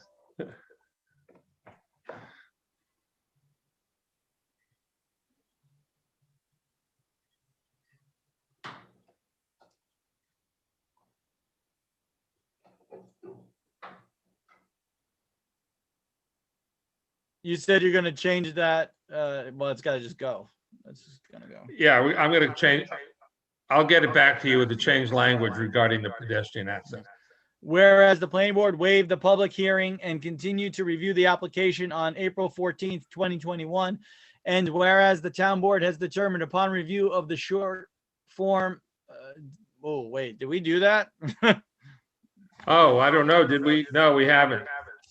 Why don't we plug that up right now? All Yeah, can you put, I don't know if you have a part 2 on your submission. You do, actually. Hold it. Trisha's pulling it up. Yeah, there's one attached to the short part 1 of the EAF that the applicant submitted, so you can use that.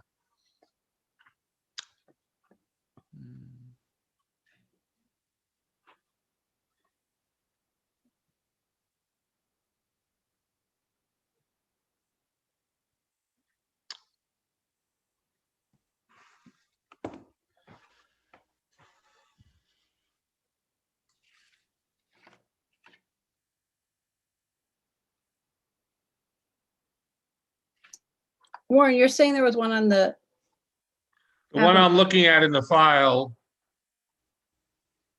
for this has a part 2 on it, but if you want to use the other one that you just put up that we use, Okay. the same thing, they're all identical. Right. Yeah. We don't have to go over the party filled out. We just have to. all right. I think I accidentally exited out. 1 second.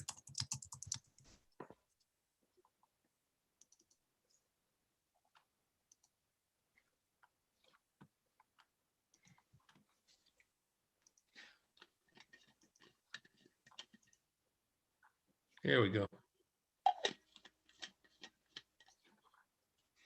Okay. So once again, it'll either be no or small impact versus a large impact. So And Michael, could I suggest that since you read all these earlier, and we all see it on screen, you just say number 1 and occur. and Warren, not is that occur? acceptable? I think As a matter of fact, I think we can agree that if the board wants to vote on accepting a small or no impact for each of the answers to the part 2, that will be deemed appropriate rather than going through each one. Okay. I move that we do that. Second that. All in favor? Aye. Aye. Anyone opposed? Okay. All right, let it be shown that we found all the answers to have a small or no impact. Okay. All right. So that was easy enough. All right. I guess we've always read it because we weren't on a screen when we're live, right? So you got to read it as opposed Yeah, to. yeah. Um, A lot of times the applicants just fill it out. okay. Yeah, we've actually had that go. All right. So whereas the town wait a minute. The town planning. Oh, board. God, I'm sorry. This is really bad. I'm sorry. No, it's okay. And I didn't do a good job of proofreading it. Planning board. Whereas the town planning board has determined upon review of the short form environmental assessment form that this action does not have the potential for any significant environmental impacts, and that as a result, no draft environmental impact statement will be required. Now, therefore, be it resolved that the planning board hereby approves the site plan application of HTWO Properties LLC dated. Just fill in the date of the application. I'm not All sure. right, we'll fill that in. Yeah. The date of the application submitted and reviewed by the planning board and the town's engineer, and be it further resolved that this site plan approval is okay. You don't need the second. You don't need the second one. All right. Resolve that this site plan approval is contingent upon the payment of all escrow fees accrued for the review of the application by the town engineer and the attorney for the town prior. Did I say and fees too, though? Of all escrow fees. Yeah, it says all escrow, should be all escrow fees and application fees, I guess, right? Application and escrow fees. Yeah, I'll fix that. Where did I?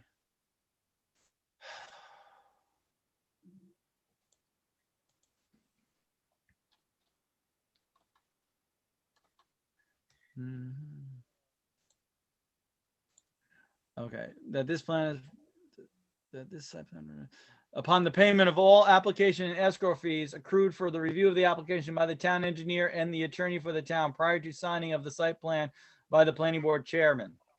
I'm going to have a roll call vote on this. First, Dick Hermans. Do you approve? You're muted. Yes, I approve. Kate? You got to talk, and I'm sorry. Yes.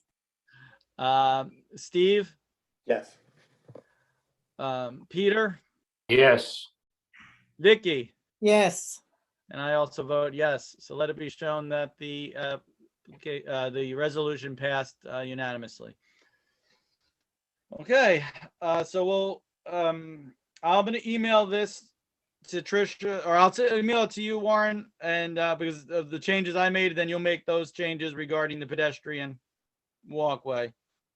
And then we'll get the Steve will get the Steve Hobson will get the there you are.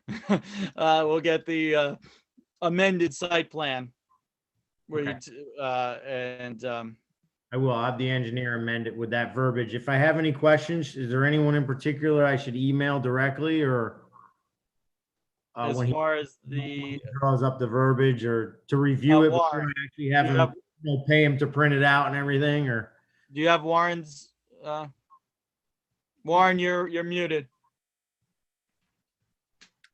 You can email me if you have any questions, Okay, okay, or call my office. okay, I'll do that. Okay. Yeah. Thank you. All right, thank you very much. And Okay, good thank luck you. with the project. I appreciate it. All right, very good. Next application up is 5 Dog Farm. Now this is the one, Warren, you are unable to work on this one, right? Yeah, I recuse myself. Yeah.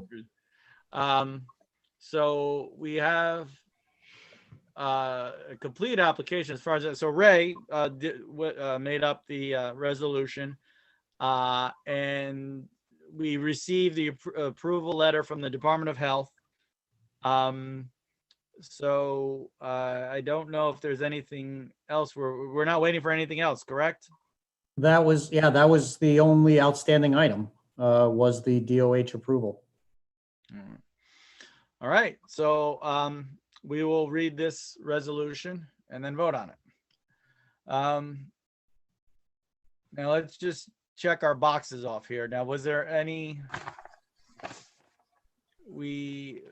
Regarding seeker, at the last board meeting, the board had determined that it was a type 2 action. okay. And I believe that the chairman, Michael, you had sent an email to the Department of Health indicating the same. Health Department accepted that, and then based on that and the fact that their engineer had addressed all the outstanding comments from the Health Department, the Health Department approval was issued. So therefore, the planning board does not need to do any other action as it pertains to seeker. All right. And we didn't have to even waive the public hearing. It was determined it was not needed to be conducted. Correct.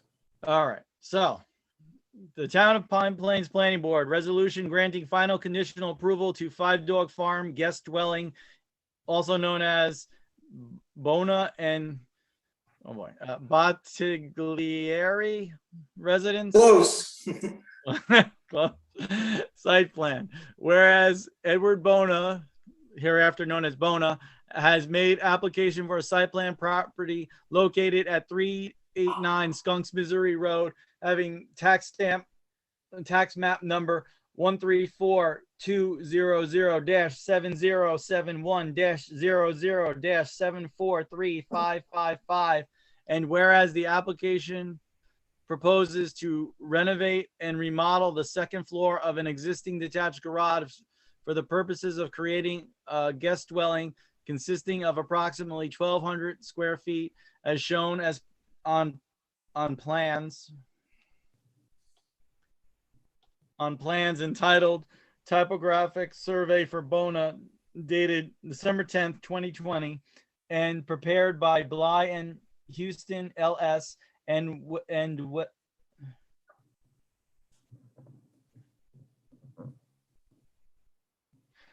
Ray, is this supposed to say, it says, and well as separate septic system? Is this? Oh, I'm sorry. As well as, I'm sorry, septic Yeah, I just wasn't and sure well if it's talking about a approval. well or. My All right. apologies. No worries. And as well as septic system design plans prepared by Michael DeRuzio, PE.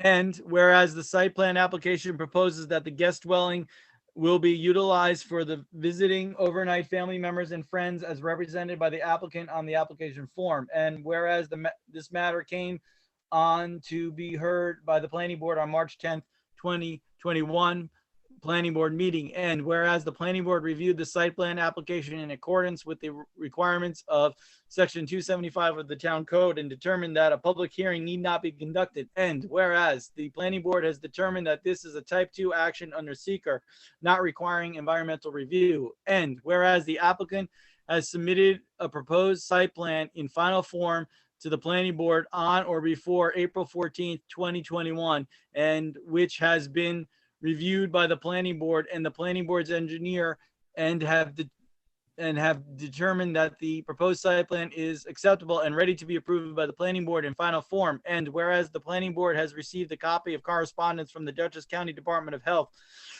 approving the private well and on-site wastewater treatment system to serve a maximum 3-bedroom dwelling and a maximum 1-bedroom guest house for a total of 4 bedrooms. Now, therefore, be it resolved that the planning board hereby grants final approval to the said site plan and special use permit and authorizes the planning board chairman to sign the site plan subject to the following terms and conditions: that all escrow fees accrued for the review of the application by the town engineer to the town and all filing and recreation fees be paid in full prior to the signing of the site plan map by the planning board chair. Okay. I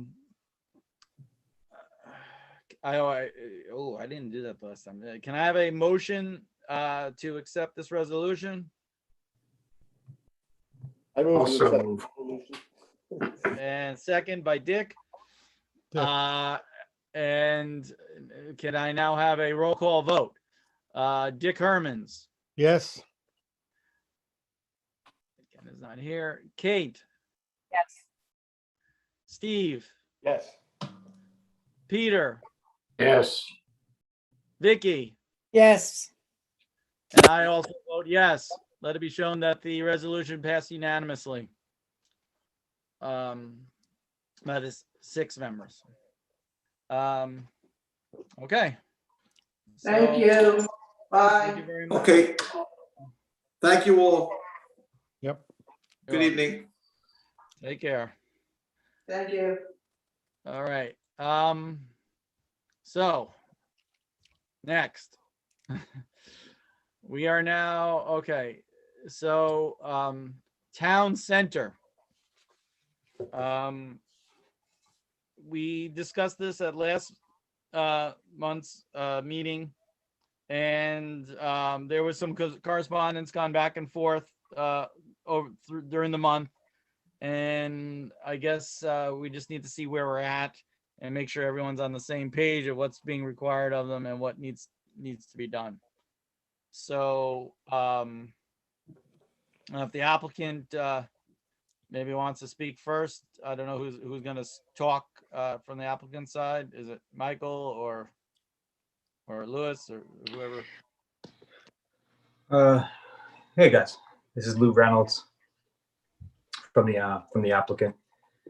So yeah, during the time between last meeting and this meeting, excuse me, we did a lot of research and went back and found that the septic system that Ray had some questions on is in fact approved and has all the permits have been maintained and are up to date and current as of today. All of the rain logs have also been maintained with the property.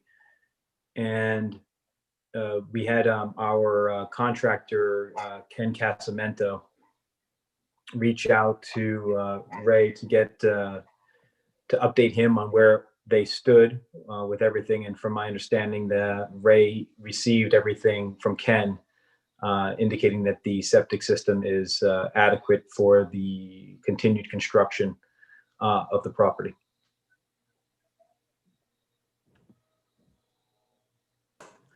Correct. So actually, there were 3 items that I spoke to Ken about. One had to do with the septic system, because it was not clear to me whether or not the septic system was constructed in its entirety for the full build out of the project or not. And I did receive copies of correspondence from the original certification from the Department of Health, allowing the system to be placed into operation. And along with that was the certification from the original design engineer that oversaw the construction as well, indicating that it was installed. So the septic system is in its entirety operational and would allow for the connection of additional buildings.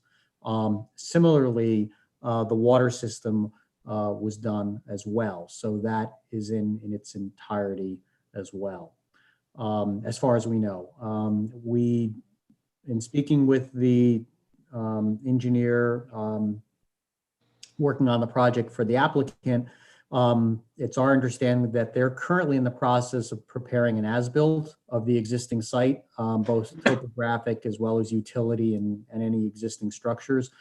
And the discussion I had with the engineer was that, again, because of the fact that so much time has transpired from the original design, then the construction, and where we are today, that we would utilize that as built of the existing conditions as they are today as a base map. And basically, once that's received, that we would do a coordinated review of the site, a site visit, to confirm the compliance with the structures and the infrastructure that's been put in into date. Because again, in many instances, some of the infrastructure may have been damaged. Some of the manholes may have been damaged, some of the valve boxes, different things of that nature. So, but at least we'd have a map to go by and basically create a preliminary punch list and compare that to the original design plans. So that's the intent. And my understanding is that the applicant's engineer is working on that currently. So once we receive a copy of that, we'll schedule that site meeting with them, and then we'll conduct that joint inspection. The biggest item, quite honestly, has to do with the stormwater. And amazingly enough, as the applicant has indicated, surprisingly and amazing enough that the existing stormwater permit that was originally provided for the project is still intact and is still valid. They've been paying their fees on an annual basis, remarkably, and kudos for them for keeping up with that. So therefore, the original stormwater design that has been implemented is still valid, and they do not need to redesign that to the current standards, which is huge for the developer, because quite honestly, to update that to the new standards, they potentially would lose buildings and different things of that nature to implement the required stormwater practices, because they have changed dramatically from when this project was first undertaken. So again, kudos to anyone involved that kept that process going, because I'm astonished by that. But I did receive correspondence from Dave Gasper. It was correspondence between the design engineer, or my apologies, the current design engineer, and Dave Gasper from the Department of Environmental Conservation, confirming that the permit was still valid. So again, other than reviewing and confirming that everything has been installed per the original plan, it would not appear as though there'd be any major modifications as far as the stormwater, as far as that goes. So that's kind of where we stand from an engineering standpoint.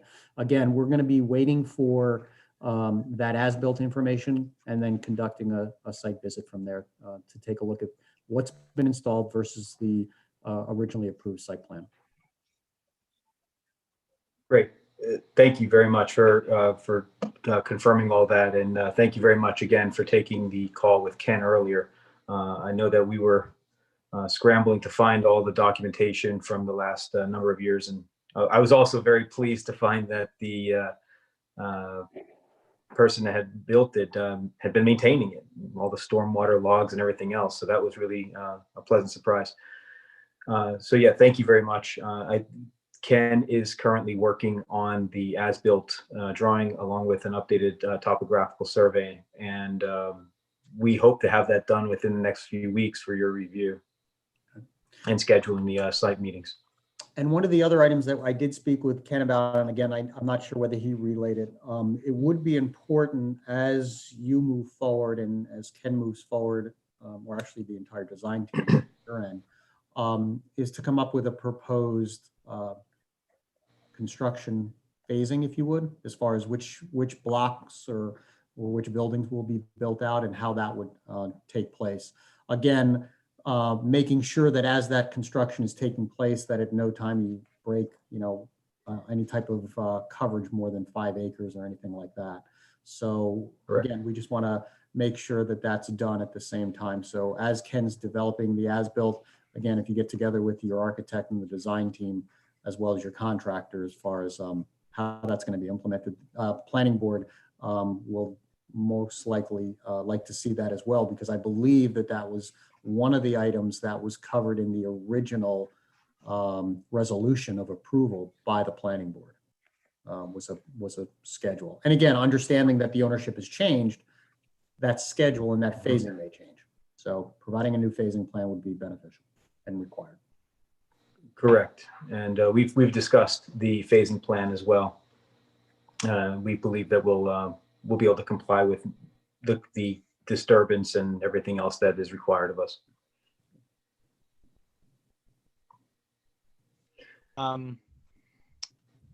So then Drew is just waiting on us, obviously, right? There's no issues that Drew would be working on or things that he'd look to see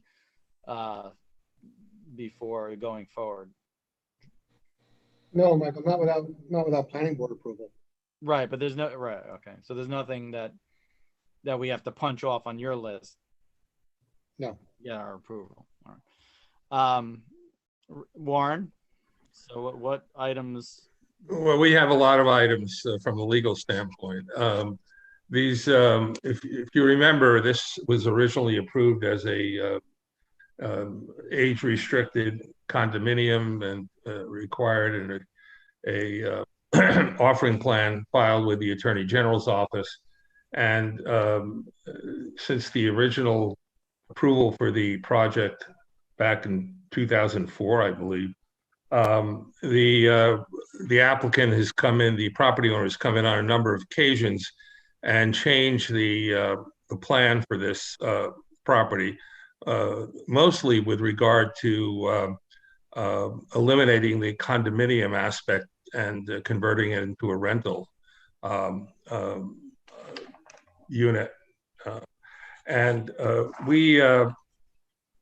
The planning board issued a fairly extensive resolution dated September 10th, 2014, which I believe the planning board and Ray have copies of, which goes through the entire history of this application and the changes. And if you review the resolution from 2014 as well as the 2011 resolution, there were a number of things that needed to be done by the applicant, primarily with regard to rescinding the condominium offering plan and converting this to a rental unit, which has never been done. And it was always our understanding that part of the problem for the original developer of this property was that the at least one, maybe two of the units have been sold as condominium units. And the property owner was supposed to buy back those units so that the offering plan can be rescinded, and so the project can be converted to a rental rather than a condominium development. And that's never been done. And not only does it create a problem for the planning board, but it creates a huge problem for our assessor, who has complained to the planning board and I believe the town board that the property is still shown on the assessor's records as a condominium project rather than a rental project. I provided the resolution to Mike McCormick, and everything is pretty well outlined in that. It's quite intensive in terms of what needed to be done. And I would say 90% of those things have never been done by the applicant. They need to be addressed, unfortunately. Right. Now, Go ahead, Michael. Mr. Reynolds, Yes.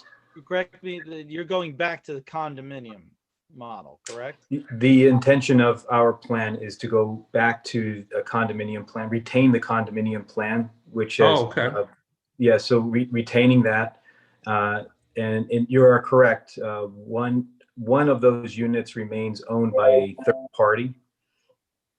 And we are working with our attorney now to clean up whatever items are left outstanding from that condo plan. I think it's some relatively minor items with respect to a revised budget and doing some reporting with the state attorney general to put everything back into compliance with the condominium plan. And we're working on that right now.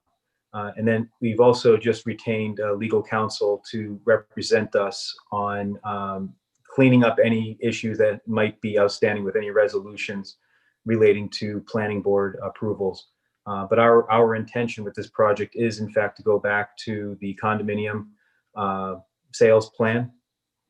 And but the only change that we would be looking to do from the original plan would be to remove the restriction of 55 and older and have this be a market rate condominium sale. Okay, well, the planning board is, I'm glad to hear that, because it eliminates a lot of the problems that were existent with regard to rescinding the condominium plan and satisfying our assessor. Correct. So the assessor at some point, the assessor will have to be involved because I think he's got some confusion as to how these units and the open areas are assessed. We can deal with that as long as we're going back to the condominium plan, which is inconsistent with the resolutions that have been passed. So those will all have to be attended to. I think it's probably best if you have your legal counsel. I did get a call from Gartland. Is that? No, John. Who's John First. John First, Warren. Oh, I did not. I didn't get a call from it. Your legal counsel should contact me, and we should go over this and discuss what you're doing rather than trying to deal with it tonight. I think that would be the easiest way of addressing all of these issues in the resolution. Right. And that might make matters less complicated if you're going to retain the condominium plan. The age restriction is something the planning board is going to have to deal with because originally the project was neg deck because of the fact that it would be age restricted. And when the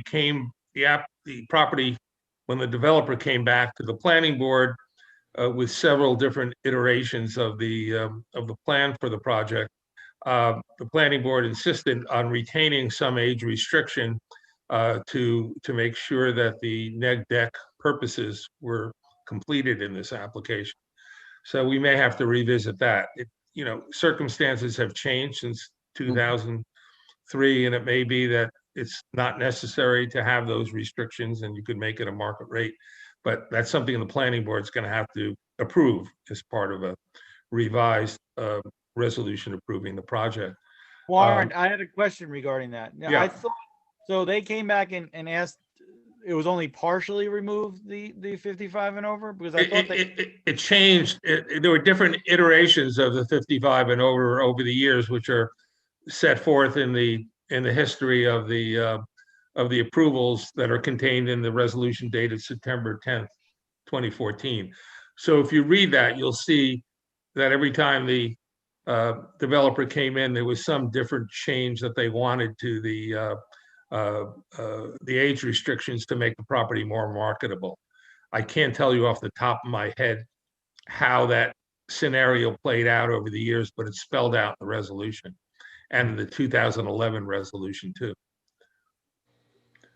So it's up to the planning board whether you want to abandon that requirement, and it may necessitate just taking another look at the environmental impacts of this project. But I think we can deal with that. But I think the best thing is to have your counsel contact me.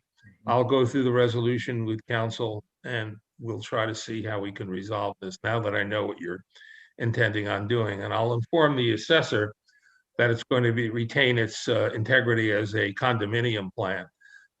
So he may feel a little bit better about the assessment of the properties, because as you know, condominiums are assessed differently than market rate, than rental housing. So correct. So I'll let him know that. The other thing is that we do, Ray, when you do your review and the new phasing plan and determine, I assume through a punch list or whatever, what needs to be done for the project, we're just going to have to revisit the issue of the bonding for this. Right. The bonding is a little unusual in this case, as everything was with regard to this development. There is actually a letter of credit, or no, there's actually at Salisbury Bank, there's a bank account, which I believe now has a balance of $187,000 on it, which cannot be touched without my approval. So that was the security that was put forth by the developer in lieu of a letter of credit or an actual bond. We should probably, Ray, you're going to have to determine whether that amount is sufficient in terms of what needs to be done. It may be more than sufficient at this point. I don't know, or it may have to be up. And we'll probably want a revised security agreement on that. The internal road system is going to be, these are going to be private roads maintained by the condominium? Okay. That is correct. Okay. And that's the way the original design was as well, as far as the original site plan. So if I recall, then there are no offers of cession for this? No. That we have to worry about, because the original easements and restrictions that were placed on this project back in 2003 were in a different developer's name. But I don't think we have to change that to the new developer's name because of there's no offer of cession, but I'll deal with that. If I recall, I believe that there were a few easements proposed on the project, and we'll, again, during our review, and I've already spoken to their design engineer, that we'll have to do a little research to see if actually they were ever filed or not. They were. I actually have those records. Okay. So I'll send those on to you, Ray. So just so you have that, and we can look that over. Okay. The other thing is that we do have to fund an escrow account. I think the escrow account for engineering and legal is down to $3,700, and it's probably less than that now with the time that's been spent. So I'm going to consult with Ray with regard to a refunding of that account, and that I'll let your attorney, or I can let Mike McCormick know what we need to supplement that account. So as the work progresses and monies are expended for engineering and legal review of the project, we can draw on that account. There is an escrow agreement actually in place for this. So, correct. And we expect that we would have to fund additional monies into that for yeah. So that really is good news. I'm really glad to hear that it's that you're retaining the condominium. It's going to make life a lot simpler, because I don't know what you would have done in terms of buying back those two properties that have already been sold. Yeah. It would have been a mess. This is the best way forward, and honestly, we've spoken to a number of people who have already expressed interest in purchasing some of these apartments as soon as they're ready to go. So yeah, no, it's a great market. It's a good time to be doing this. So we'll work with you and try to get this through for you. And that's all I have at this point. If Ray or Michael or anybody else has any other questions or needs any further documentation, I can supply that. My records are pretty good, except for the 2003 records. I don't have a complete set of those records. Ray, do you have the original plans? You must have the original plans. I have copies of the original plans, correct, and I do have copies of some amendments. There were some minor amendments that were done up on. I'm going to call the upper parcels or the upper buildings. Right. There was a combination, I think, of some of the buildings. Yeah. Right. But I did not have any information as it pertained to as-builts of the, infrastructure and so forth. And obviously that's what they're working on now. And so any correspondence that I have just to complete the planning board's record, and Warren is yours as well, as far as health department approvals and so forth, past health department approvals, I'll forward those as I receive them from the design engineer. Yeah, that's great. It's good news that those have been kept up to date. Correct. Yeah, so it's absolutely been a surprise. So I can imagine. I was shocked when I got all those logs in. I was like, I couldn't believe they've been maintained for the last 14 years or whatever it might be. So that was really amazing. Yeah, that's unheard of. Again, just based on the amount of time that's expired and the fact that there's nothing really been done at the site, but they kept up with the logs and the reporting and the fees to the DEC. So at least they did something right. And Mike, I mentioned this in one of my emails. If you could just send me a copy of the deed to the property, just so I can confirm the current ownership, just for my records. So sure, Warren, we'll get that to you, of course. Okay. And your suggestion of getting off yourself with the other council is really smart. I think that'll get this process moving along very quickly. And then we can just talk about next steps from that point. That'd be great. Okay. I was wondering, Warren and Ray, if you could enumerate the items that you're looking for or the issues that we need to work on with this project in a memo. Sure. And Yeah, I mean, I can go over, what are the things that we're going to be looking for from the applicant, and just send it to the applicant and send it to copy the board on it, just so everyone knows where we're at and the roadmap of where we need to go. yeah, I don't think we'll be able to really do that with some definity. Is that a word, definity? With some certainty until Ray has the as-built plans and determines what needs to be done, and we'll work from there. Most of what I needed to have done is set forth in this resolution of 2014. It's like a mother of all resolutions. But at some point I can specify what remains to be done. I mean, there are things in there about phasing plans that have not been submitted, age restrictions, which may not be an issue anymore. But I think it's a little premature for us to give you a definitive analysis of what needs to be done until we get the as-built, until I speak to their attorney. But at least I can provide at least a roadmap or a guide. Yeah. Right, that's But what I'm looking understanding that, yeah, as long as the board understands and the applicant understands, again, that could change. Items on that list could change depending upon what's actually found out in the field, as we Right. compare that to the original plans. Yeah, I mean, I can give you a list. I can go over the resolution. I It's would a very call it a working list of yeah, items. and some of them may be moot at this point because the applicant, they related to the rescission of the condominium offering plan, which is not going to happen. But at this point, you're going to have to update that plan with the Attorney General's office. That is correct, and that's already in process. Okay. Sounds great. Thank you very much. Excellent. And we'll move forward with that. Where are we at? Thank you very much, guys. Good night. Good night. Good night. All right. Let's see. We have one last minor thing before housekeeping, is that everyone is aware. Hopefully I forwarded, but the Willow Roots withdrew their application. Yay! For a special use permit.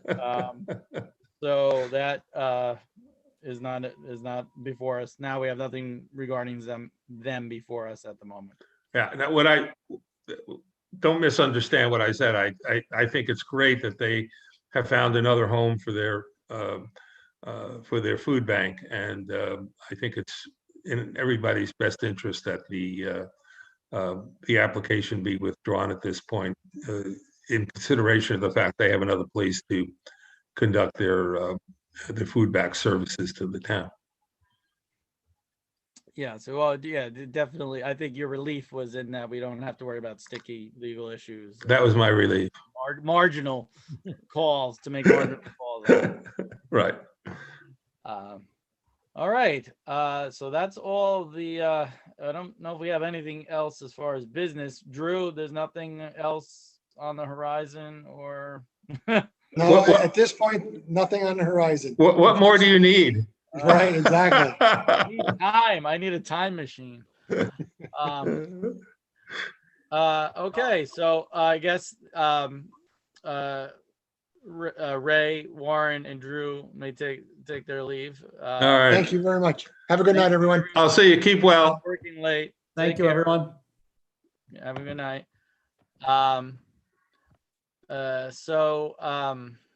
Let me just get my bearings here. What do I want to talk about first, real quick?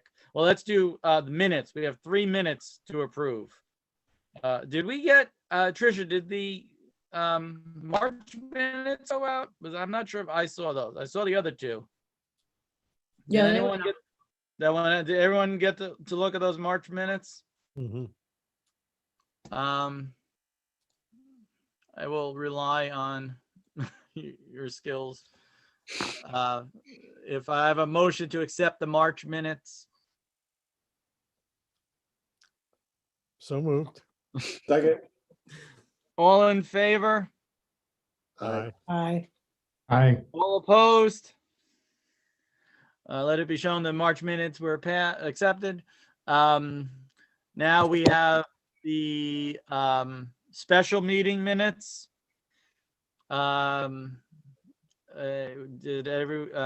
we have a motion to accept the special meeting minutes? Motion to accept the special meeting minutes. Second, Second. all in favor? Aye. All opposed? Let it be shown that the special meeting minutes have passed unanimously. And then the workshop minutes. Can I have a motion to accept the workshop minutes? Motion to accept workshop minutes. Second. Peter on the second. All in favor? Aye. Aye. All opposed? Let it be shown that that passed unanimously.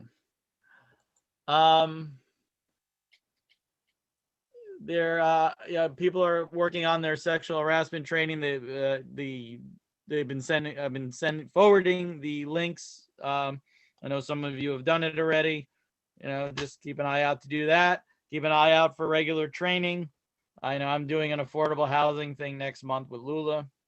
There's opportunities out there to do it remotely, and I don't know if things are going to be opening, if they have started in person or not. But keep an eye out for that. And I just want to thank everyone for working really hard and late. And this is what it's going to be like. And with Durst, we're definitely going to have to have some special meetings, and like I said, we might end up having 2 meetings a month, especially if we're under this load every time. Today Durst actually wasn't super long, but it's I appreciate everyone doing hard work and late hours and paying attention to all the emails, etc. So with that, can I have a motion to gratefully adjourn this meeting? Motion to adjourn. Second. Second, a grateful second. All in favor? Aye. Aye. Everybody else left. All opposed? The meeting is adjourned. Thank you all very much. See you next time.